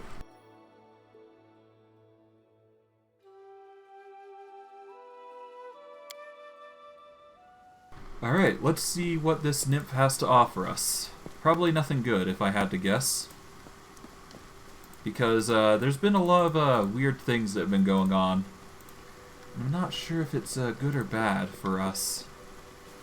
I guess the benefit is that we're quick, so we have that advantage going for us, but... yeah. At least this place isn't that bad. Interesting. Ah, what's this? That is rune-covered scraps. Huh. Anything else around here? Probably. In due time. We're not going to go in that area because there's a good reason we shouldn't. But to put it bluntly, there is death there. And you don't want to go in there. And quite literally, I mean death. You'll understand soon enough what that place really is, but there's reason I play it cautious. At least regarding that area. We're just doing a quick circle around the area. There's good reason for this. But yeah. We'll quickly check out the area. Alright. Now, I'm going to have to save here, mind you. But there is also another good reason why I'm doing this. And we're probably going to want a potion of invisibility while we're at it. And I guess that should be enough. Worst case, I guess, Expeditious Retreat. Yeah, it's going to be 1 minute level, so might as well have a scroll. Alright, let's save. Not 12, 13. There we go. Alright, let's check around the area first. That is a token of the Dryad, which a little concerning, but all good. Alright, let's go. What's this? Ah! A trap. Oh, you did come. And alone, just as I asked. Do you not know, my loyal hound, that the brightest flowers are also the most poisonous?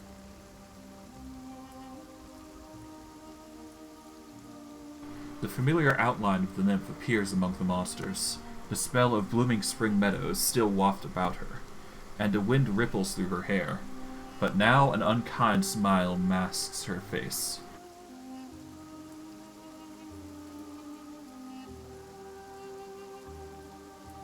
Was there a single word of truth in anything you told me earlier? Or was every single sound a lie? And that dreamy nymph I struggled to help, a mere mask? A mask? A lie? No, no. Like a snake wrapped in its sloughing skin, I show you something that is long gone. But I remember who I was. I remember who I wanted to become. Why am I telling you all this? You are nothing. Just another step on the ladder I must climb. You will perish like so many before you, and I'll forget you by the next dawn. The nymph stops talking, distracted by the rustling of leaves. Then she raises her eyes to you, and her gaze full of sudden anger.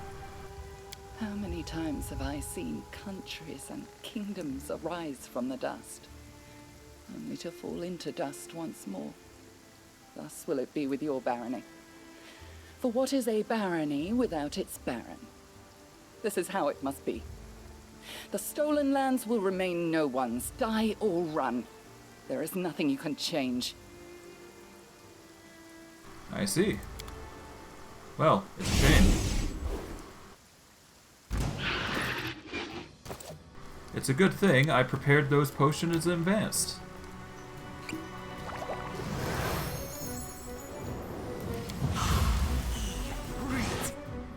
Alright.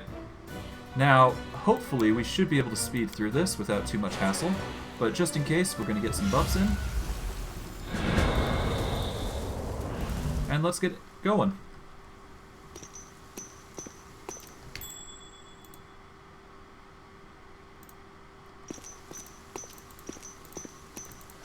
Ah, a test of my abilities. Nice try. Alright, there we go.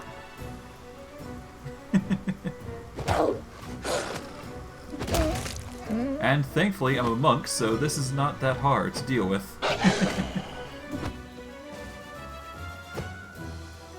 Oh, the bonuses aren't that bad. At least I can handle it.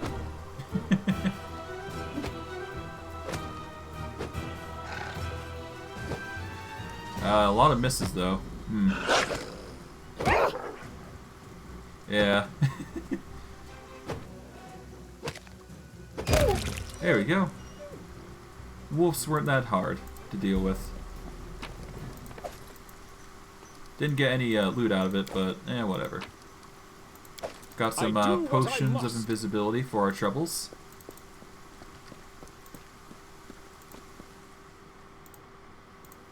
That was easy. And we just get some experience for doing this, so I'm just doing it because I can. The shadows. See ya. Ow. Okay, see ya. Alright, let's not push our luck. Let's go. We can always get the little tidbit of experience after. But yeah, that's the betrayal. And that's why you want to avoid this place as soon as you can. Or at least run and have prep. Usually a potion of an invisibility potion does it, but it really depends on what sort of caster you are. So going with invisibility and teleportation early on is viable, or at least a preferred method anyways. So with that, let's just get to the where we need to go.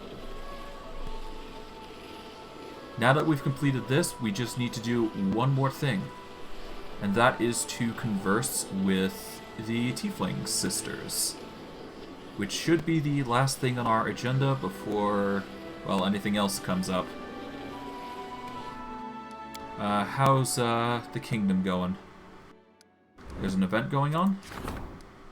A heartbroken mother begs for your help. Okay. It'll take 9 hours, but it's not that hard of a task. We'll keep going, because we're only fatigued. We'll enter the location, get to our throne room, and see what we got. See what concerns our citizens.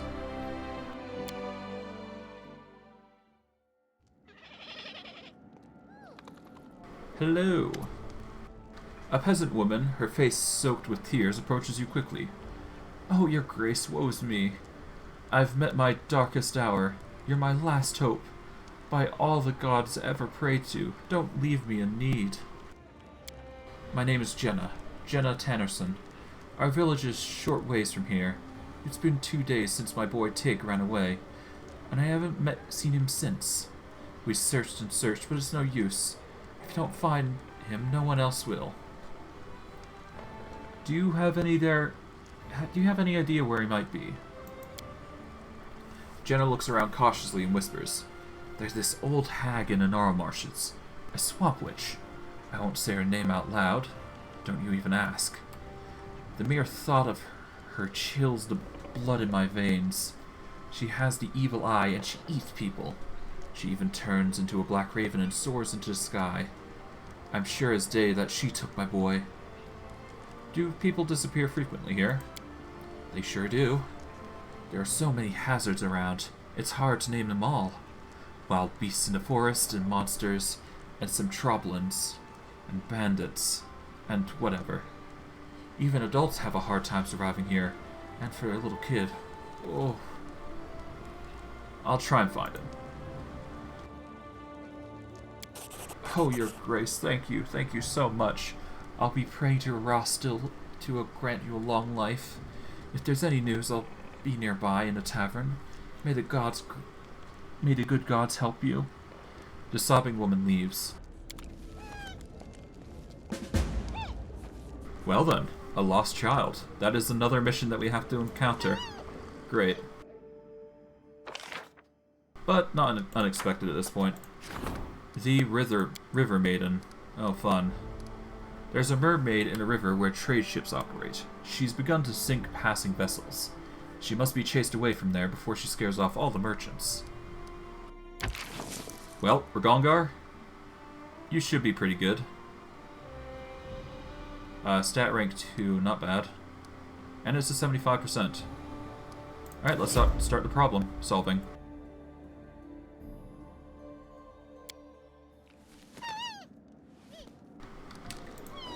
Alright, we just have one more thing to do at this point. We just have to...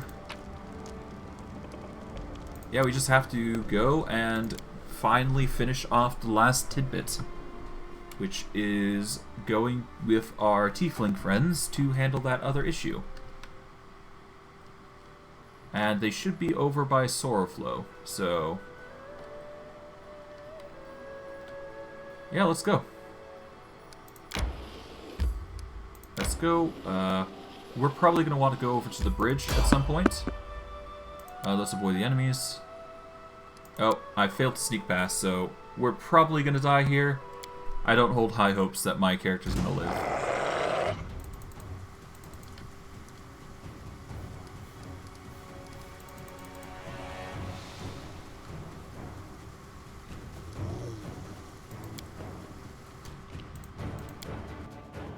Actually, I could just drink a invisibility potion.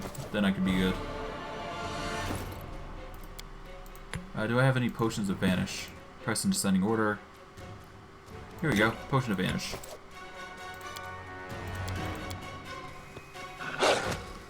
Okay, come on. Down, down, down, down. One with the shadows.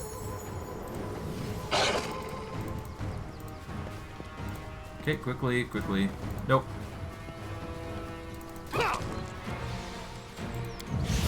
Alright, bark skin. Get the wand in, just so I have more AC. Come on. Miss. Come on. UMD, UMD.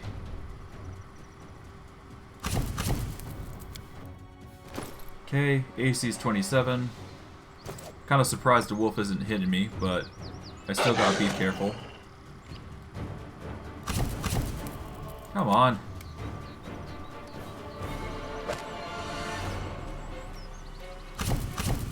Okay, fuck her. This will hurt.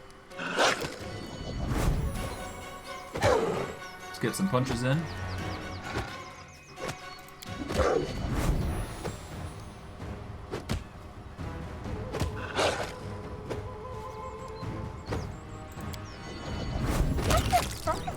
That was annoying. But it is actually possible, so... Okay, let's get going. Monk powers, baby. Monk powers. Yeah, let's go. Alright. Now we can zoom on through without too much hassle. And preferably I'd like to do some edicts while I'm at it, but time will tell. Alright, we're zooming real quick. Thankfully, I think that's mainly due to me being a monk. That's why I'm able to do this so quickly.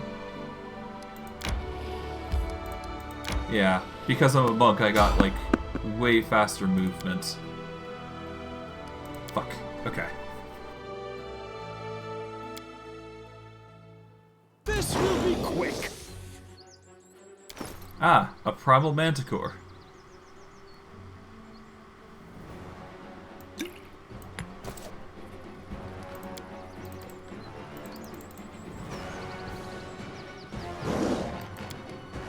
Oh dear. I'm probably gonna die here.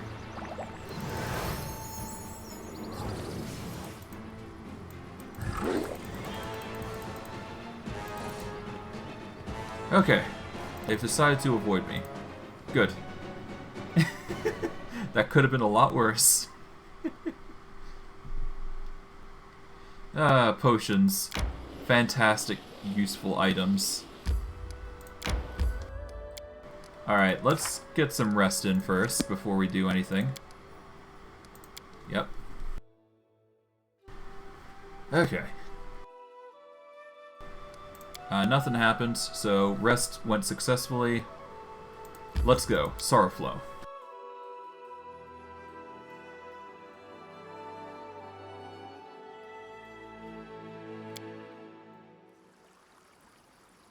Alrighty. Let's see. What we got here?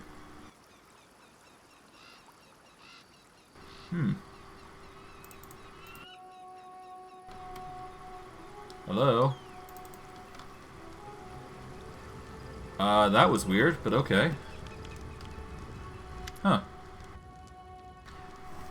Kaliki smiles faintly as you approach, but you can't help but notice that she's as tense as a bowstring. The three young tieflings wearing bright clothing, the sort one might find in a harlequin's wardrobe, are gathered near Kaliki, fidgeting from foot to foot. They bow simultaneously.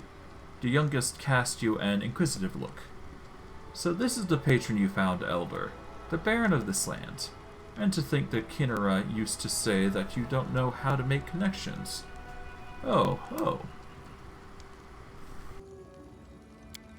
The short-haired tiefling girl steps on her friend's tail. Stop it, Nyho. Don't you see you're upsetting her? Forgive him, Elder. And you too, Your Grace. When Nyho was little, a donkey knocked over his crib. His horns got caught on the saddlecloth, and he was dragged for half a block, bumping his head on every corner. Now he's no more clever than a donkey. Kalika stomps her foot, drawing their attention. Sweet teeth, that's enough. You're going right back to the city. The Baron and I need to talk in private, and we're going to the Taldan Tower without you. It might be dangerous. As you say, Elder. The last of the three tieflings, who had kept quiet until now, nods and gestures to the others. We'll go to the city. We'll see if three tail-swinging goofs like us can find a gainful employment around there. If you decide to settle down in these parts, maybe we can find a place here too. Goodbye, Your Grace. Please remind me, what is this place and what are we looking for here?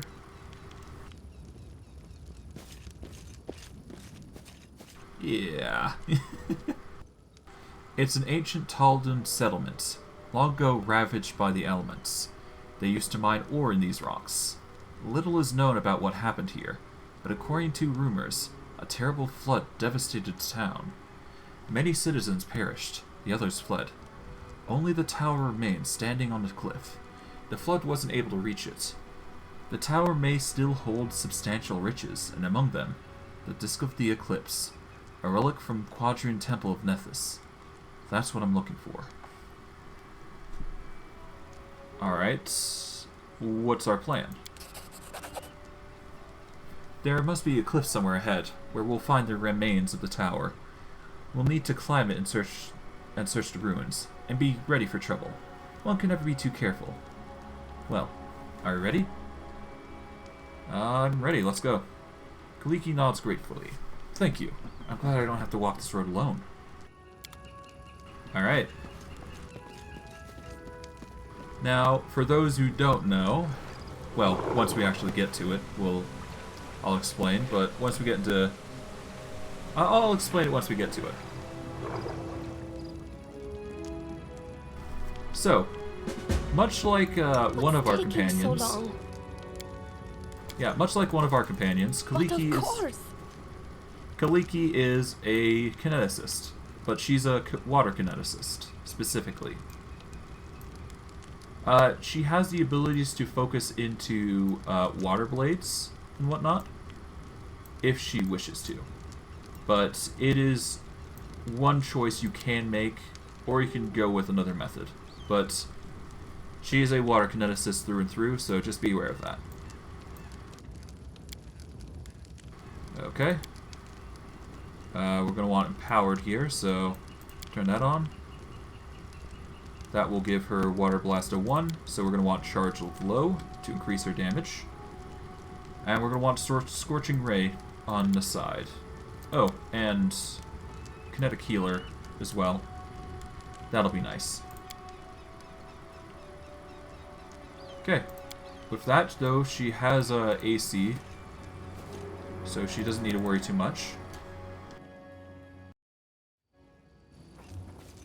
But essentially, Steven's going to take the brunt, and she shall take the back. Although, that said, she's only a level 5 Kineticist currently, so let's level her up to 7, much like everybody else. I'm going to focus her into water, personally. I'll just make it quick like that. But that will be her focus, that's what she's going to be focusing on. And she's probably going to be focusing into healing as well. So, yeah. I could also probably throw in Bull Rush for her, so that way she has battering attacks that push away the enemy. That might be good for zoning, but I'm not sure. I guess I could do a Slick. No, let's do Bull Rush. That way she has proficiency in Bull Rush and can focus into it. 7. She shall be focusing into her water abilities for her expanded element. So she's likely going to have ice, I think, if I'm correct on the calculations. And we're going to want Weapon Focus Kineticist, or Kinetic Blast, rather. Here we go. That way her attack bonus is still better. Cold Beam or Water Blast? Let's go Cold Blast. Okay, there we go. And with her abilities, that's Cold Blast, and now she has Ice Blast, which should be her special form of attack. Yeah, so Cold Blast is basically normal version, Ice Blast is her special kinetic version, much like a metal form. So this is basically the extension of that.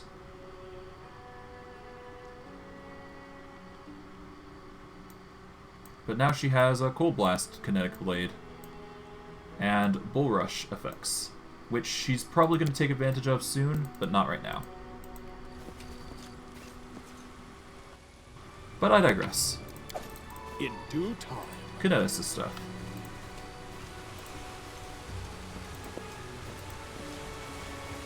Ah, frog. Their life ends here. Taste my fury.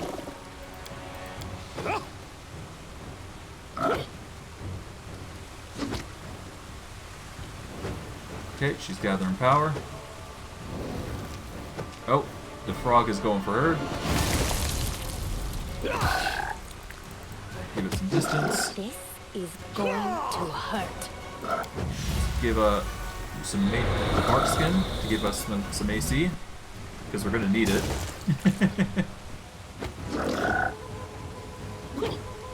Ah, he went to Slimer. There we go. There we are. That's what we needed. How's our AC looking? We've got Bracelet of Armor. The shield should eventually be useless to us, but it's only a +4 armor bonus to AC at this point. But it's 1 AC that we can take advantage of. But once we get Braces of Armor +4, we won't need to worry about using potions of mage armor, ultimately.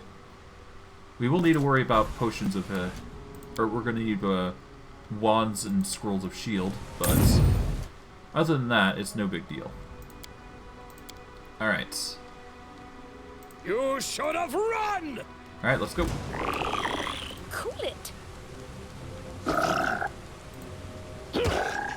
And with our shield and mage armor, we should be a tough individual to spot hit. We just need Kaliki to hit properly, is all. Good thing we have AC. Nah. You ain't going over there, that's for sure. I'll be tanking quite a bit.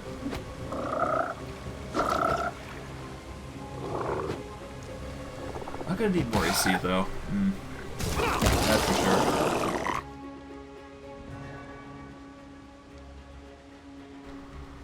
Alright.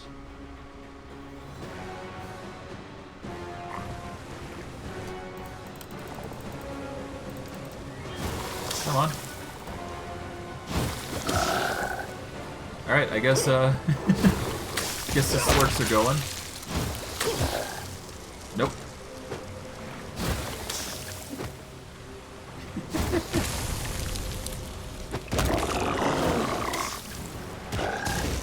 Well, that's interesting. Okay.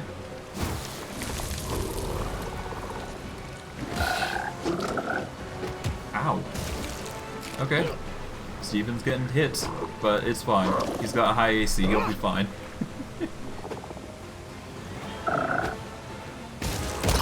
There we go.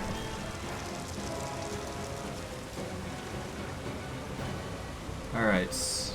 Kinetic healer. Alright, let's heal. Hey, that's not bad. Amount of damage equal to your kinetic blast damage. That's actually nice. It's really nice. I need to get kinetic healer if I can. I am ready.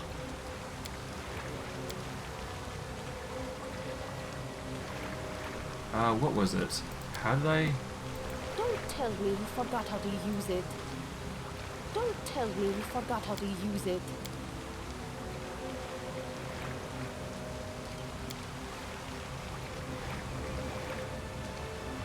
Okay, there we go.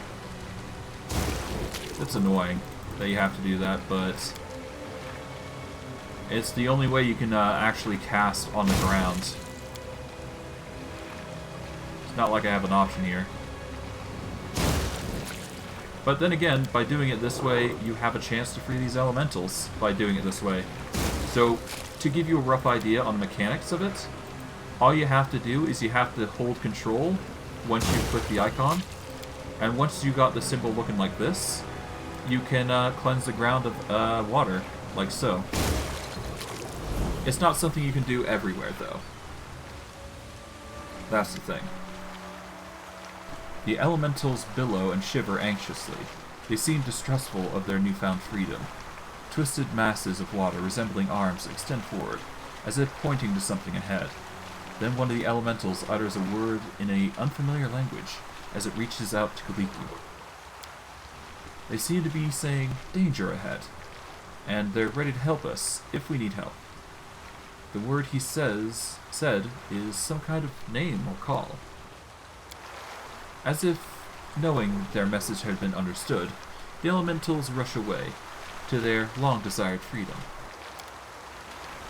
I see. Nice. Well, I'm fine with that. Always nice to have elementals on your side.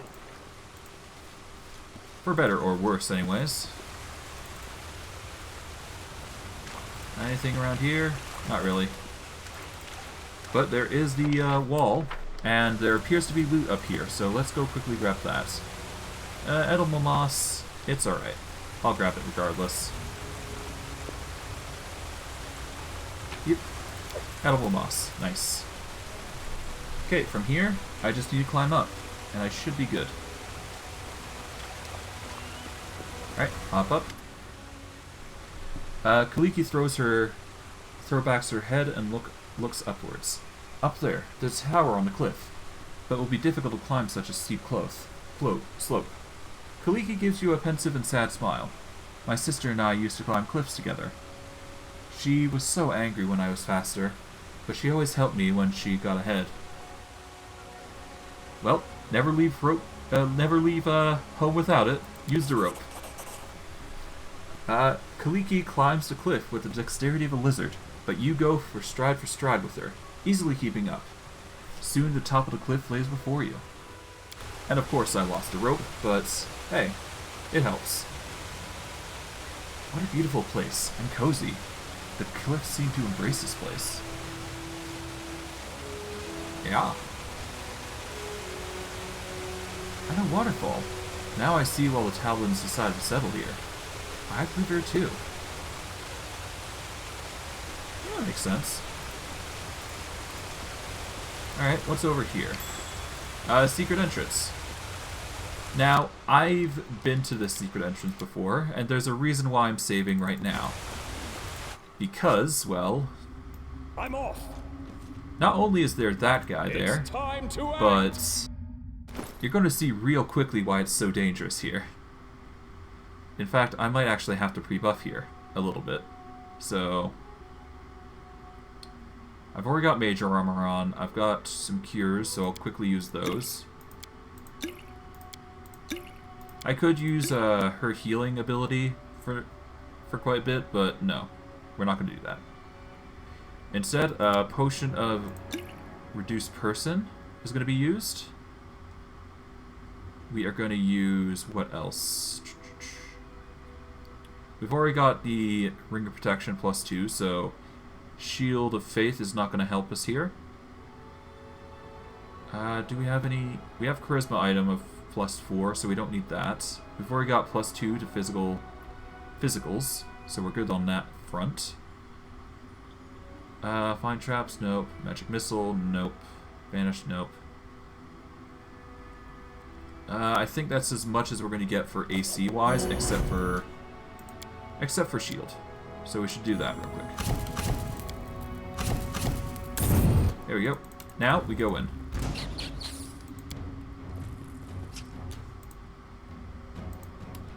Now we just let Steven take the brunt of the attacks, essentially. He's probably going to get hit a few times here and there, but considering his AC, it's going to be hard to do. But as long as he's, you know, defending significantly so with a 40 AC, he should be fine. Because goodness knows you need a 40 AC to handle all of these mobs, if not higher. But hey, nice. What are you doing? This centipede's just trying to get away. Okay. Whatever.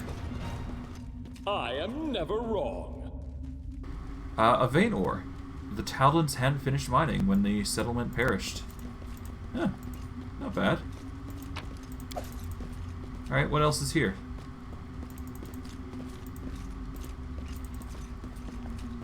The ore mine could be restored here. That's not bad. Make this quick. Alright. Let's hope this is enough. Ick. We'll focus on you.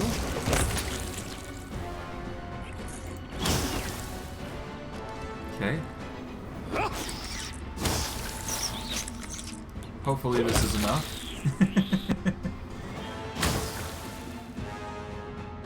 Kaliki's taken the front of the attacks.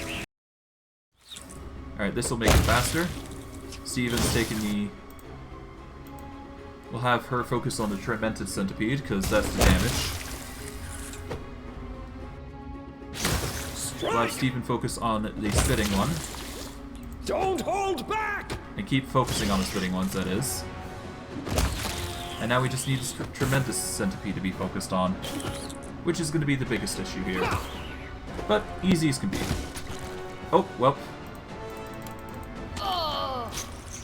Okay, not really good, but okay.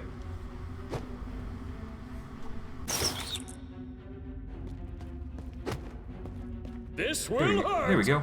Just organize a little bit. And there we go. Done. Easy as pie, actually. In fact, quite easier than I was expecting. This is why you need a tank in this fight.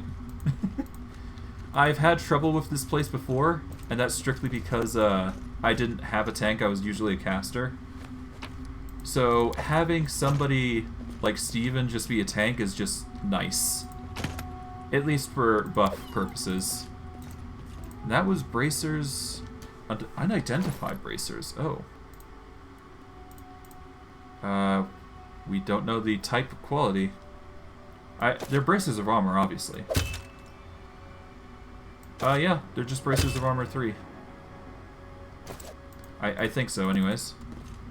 Okay, let's clear the rubble. Shouldn't be too hard. Impossible! Oh. I'm there. Alright, let's give it another go. Come on. Clear, clear. There we go. Done. And now we can go.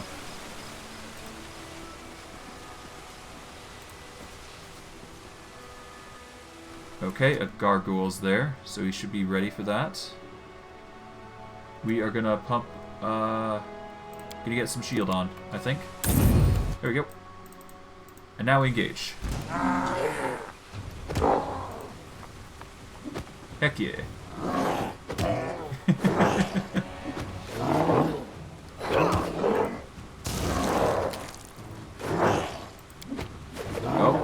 Come on. Come on, Steven. Kick butt. Well, Steven's doing work.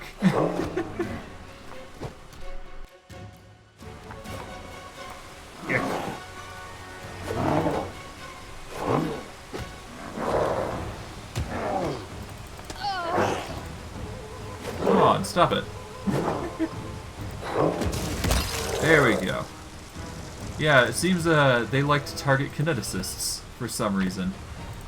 I do what I must. Food for thought, I guess.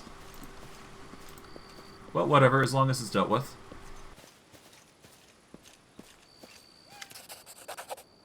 Kaliki warily looks around the area. The tower! It's destroyed. And I'm afraid...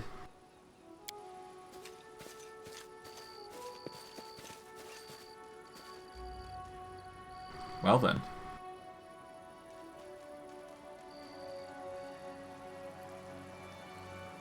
Huh. Interesting. Kaliki points at the ruins. A frightening gargoyle is sitting amongst them. Is it even a gargoyle? The jewels the monster has gathered in the nest, glimmering here and there. But the brightest treasure of all is that small disc lying at its feet. It glistens white like an incandescent metal. But the moment later, it is covered by an abysmal blackness.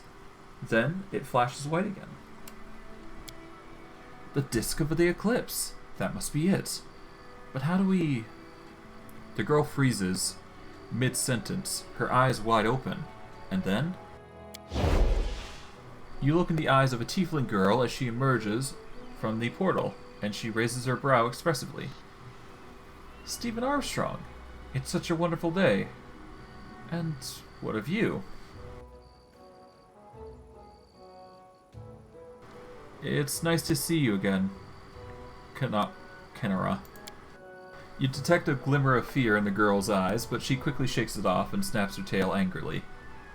Let me guess. My sweet sister couldn't hold her tongue. She broke the god's orders and revealed our secret.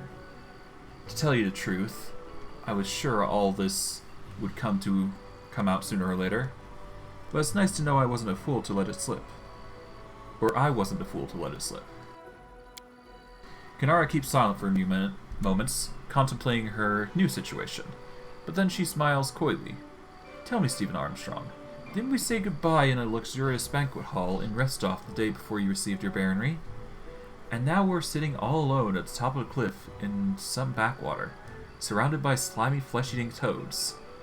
And other revolting monsters. I don't even know which question to ask first, but... First, why or how?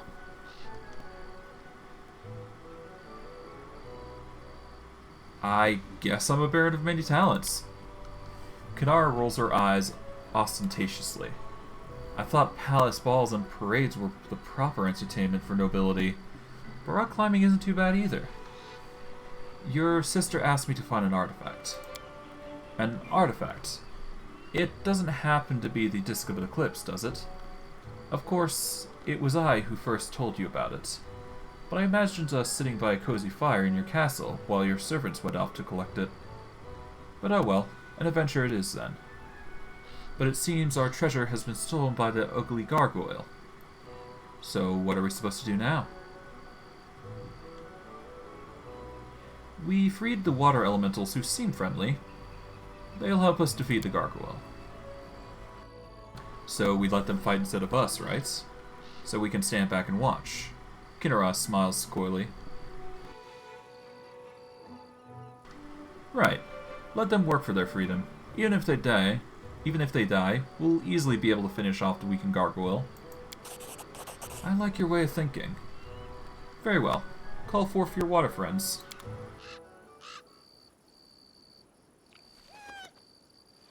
Come on then. Time to put in work, boys.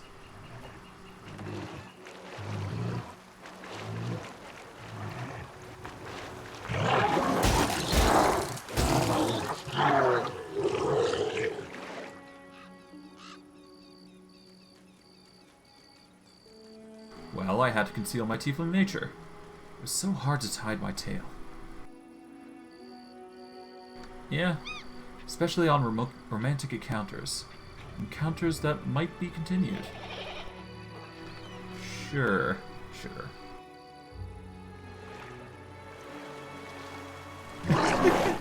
Well, casual conversation while the fights go on, that sounds about right. Someday I will tell you how I managed to do it. Sure.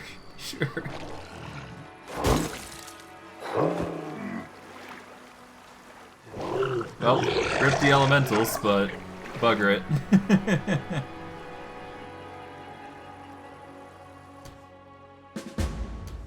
Alright, time to level up the Fire Kineticist, as we have got now.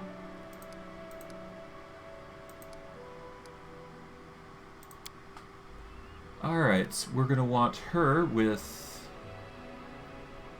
I guess, Fire's Fury?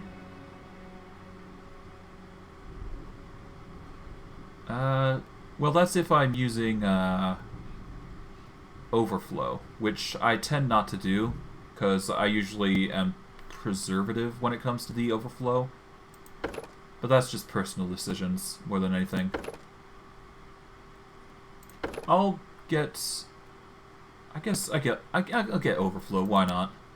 It'll add to the damage, I guess, so it's not a bad thing. But instead of Perception, I'm boosting UMD, because that's always nice. And I guess much like the other, we're going to get Weapon Focus, Kineticist Blast, or Kinetic Blast. We'll focus into Fire, so we get Magma. So yeah, the difference between our Kineticist that we use and this Kineticist is that she's going to be using Magma for most of her attacks. Or Blue Flame Blast? Something like that. Command me. Okay, so for her, we'll activate the Metakineticist stuff. We're going to have Blue Flame Blast, which is going to be her primary resource. We're going to have Soul Power, which we do have for our other Kineticist, but it's not going to be that much of a concern. Alright, let's put the charging abilities here. I guess I could just use one while I'm at it.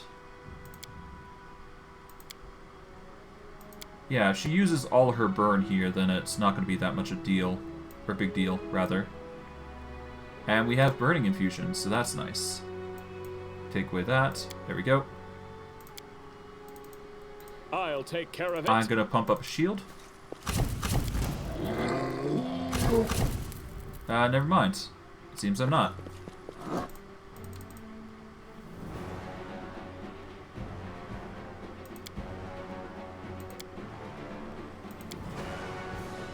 Okay, it seems like I'm going to have to do a middle charge for this. Taste Oh dear. my fury. Oh dear. Yeah, I'm going to have to get shield in. Come on. Get the shield in. Or not. Just be durable, I guess. Steven survives, I guess. The skin of his teeth. Perfect. Alright. Got some treasure and the Disc of the Eclipse, which I'll grab later. Grab all these. Grab this. Alright. Disc of the Eclipse. What is it?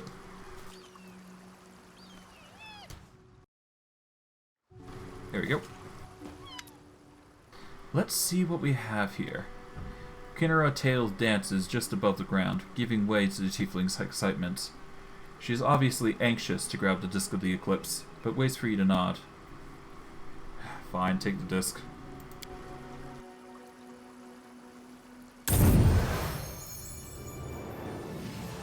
The girl quickly grabs the artifact with both hands, and at that very instant, you hear a loud sound, like a clap, and Kinnera is enveloped in a cocoon of white light, which quickly turns into darkness. You hear a voice whispering and interrupting each other. They seem to be speaking in images, not natural words. Black, white, bound, split. indivisible. Then the strange phenomena ends as quickly as it began. The darkness disappears, and Kanara is standing just where she was, seemingly intact. But the disc in her hands is gone. Are you alright? No, wait, no.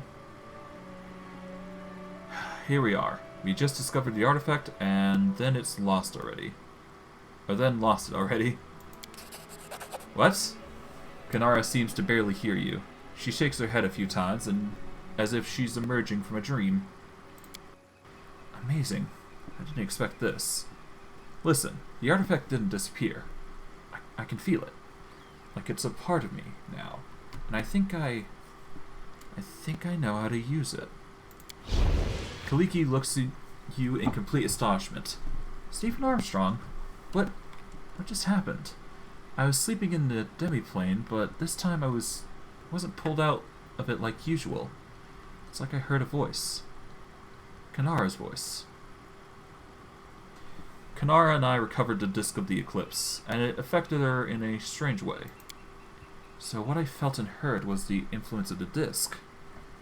But it's so strange. Kaliki closes her eyes and stands still. Her dark hair moves in the wind, but nothing happens for about a minute. Then, without opening her eyes, she begins to move her hand. Yes, now I understand. Hello again. Ah, are we still here in Sorrowflow? So my sweet sister learned how to use our new ability so quickly. I was sure it would take her a year. I'm going to try to switch us again. Please tell her for me that she's a foolish goat. Kaliki looks even more stunned. I'm back again. And again, I heard my sister calling me. I felt it inside, just like my bond to an elemental forces. Now we can switch places whenever we wish.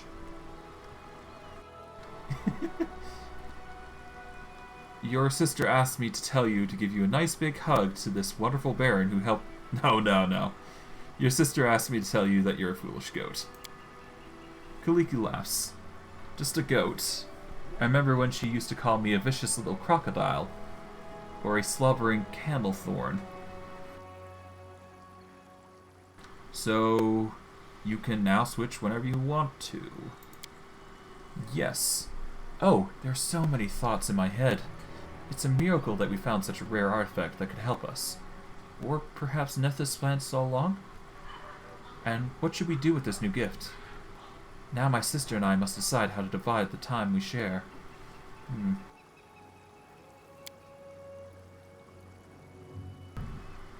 Kaliki shakes her head. Yes, I'll think all about this and many other things. But for now, I wish to thank you, Stephen Armstrong. If a foreign outcast's gratitude means anything to you, you have it. And one more thing. I'd like to remain in your lands to help you with your quests and travels. Now that we can better control our switches, why don't we don't have to keep running from one place to another. I think Kanara will support my idea. What do you say? You'll be most welcome. May this be May this be the beginning of a wonderful journey. Sure. And because I'm going to want to do this sooner rather than later... Ask, and I shall answer. I'm going to want to keep her on the evil side, because lawful evil here, boys. She's a more evil aspect individual, so yeah. We're going to want her primarily as a focus for any business relations that we do. Alright. Let us see. I think that's it. We can leave now, because we've explored the majority of this, so we're gone.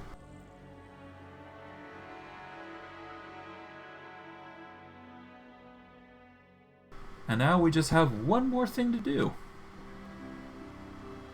Get back home. And from there, we should be good to just chill in our base for quite literally as long as we need to. And we're going to take the shortest route possible, so we're just going to take the most direct. So down here... Oh, somebody on the road, be ready. Okay.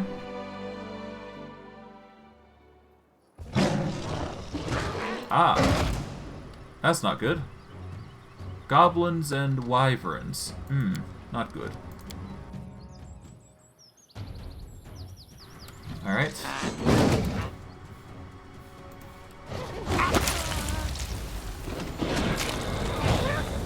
Ah! There we go. That should do it. Could this happen? Okay, yep.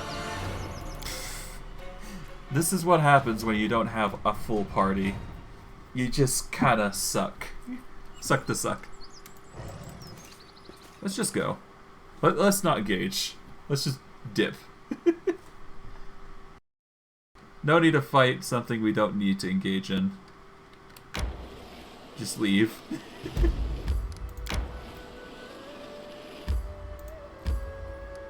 Okay, let's get back.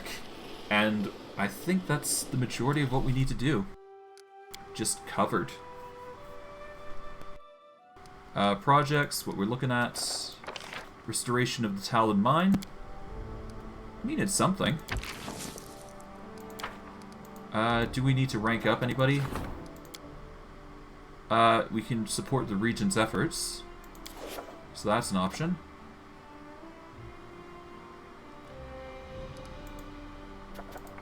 Well, restoring the Talon Mine is going to take 25 days, so let's not do that just yet. So let's close this for now, and we'll worry about that in a bit. But for now, let's just go in. And honestly, I think this is a good time to end it. We've gone for pretty much quite a long time. We've done what we sought out to do. We've managed to complete a bunch of quests. So, yeah, we've basically done the majority of what we needed to. So, for this stream, I'm probably going to end it here. For those of you guys on YouTube, like, subscribe, comment, hit the bell notification if you like my stuff. I stream daily, and I try and post a video on YouTube every day I can, except for Sundays. For those of you on Twitch specifically, follow and just get my name out there. The more people that know about me, the more I can make this a actual thing I can do for, you know, that I can make profit off of. And it's always appreciated that they help. It's always appreciated that I get help from me. But I digress. I hope you guys enjoyed today's stream. I know I did. And I will see you guys next stream. Take care, everyone.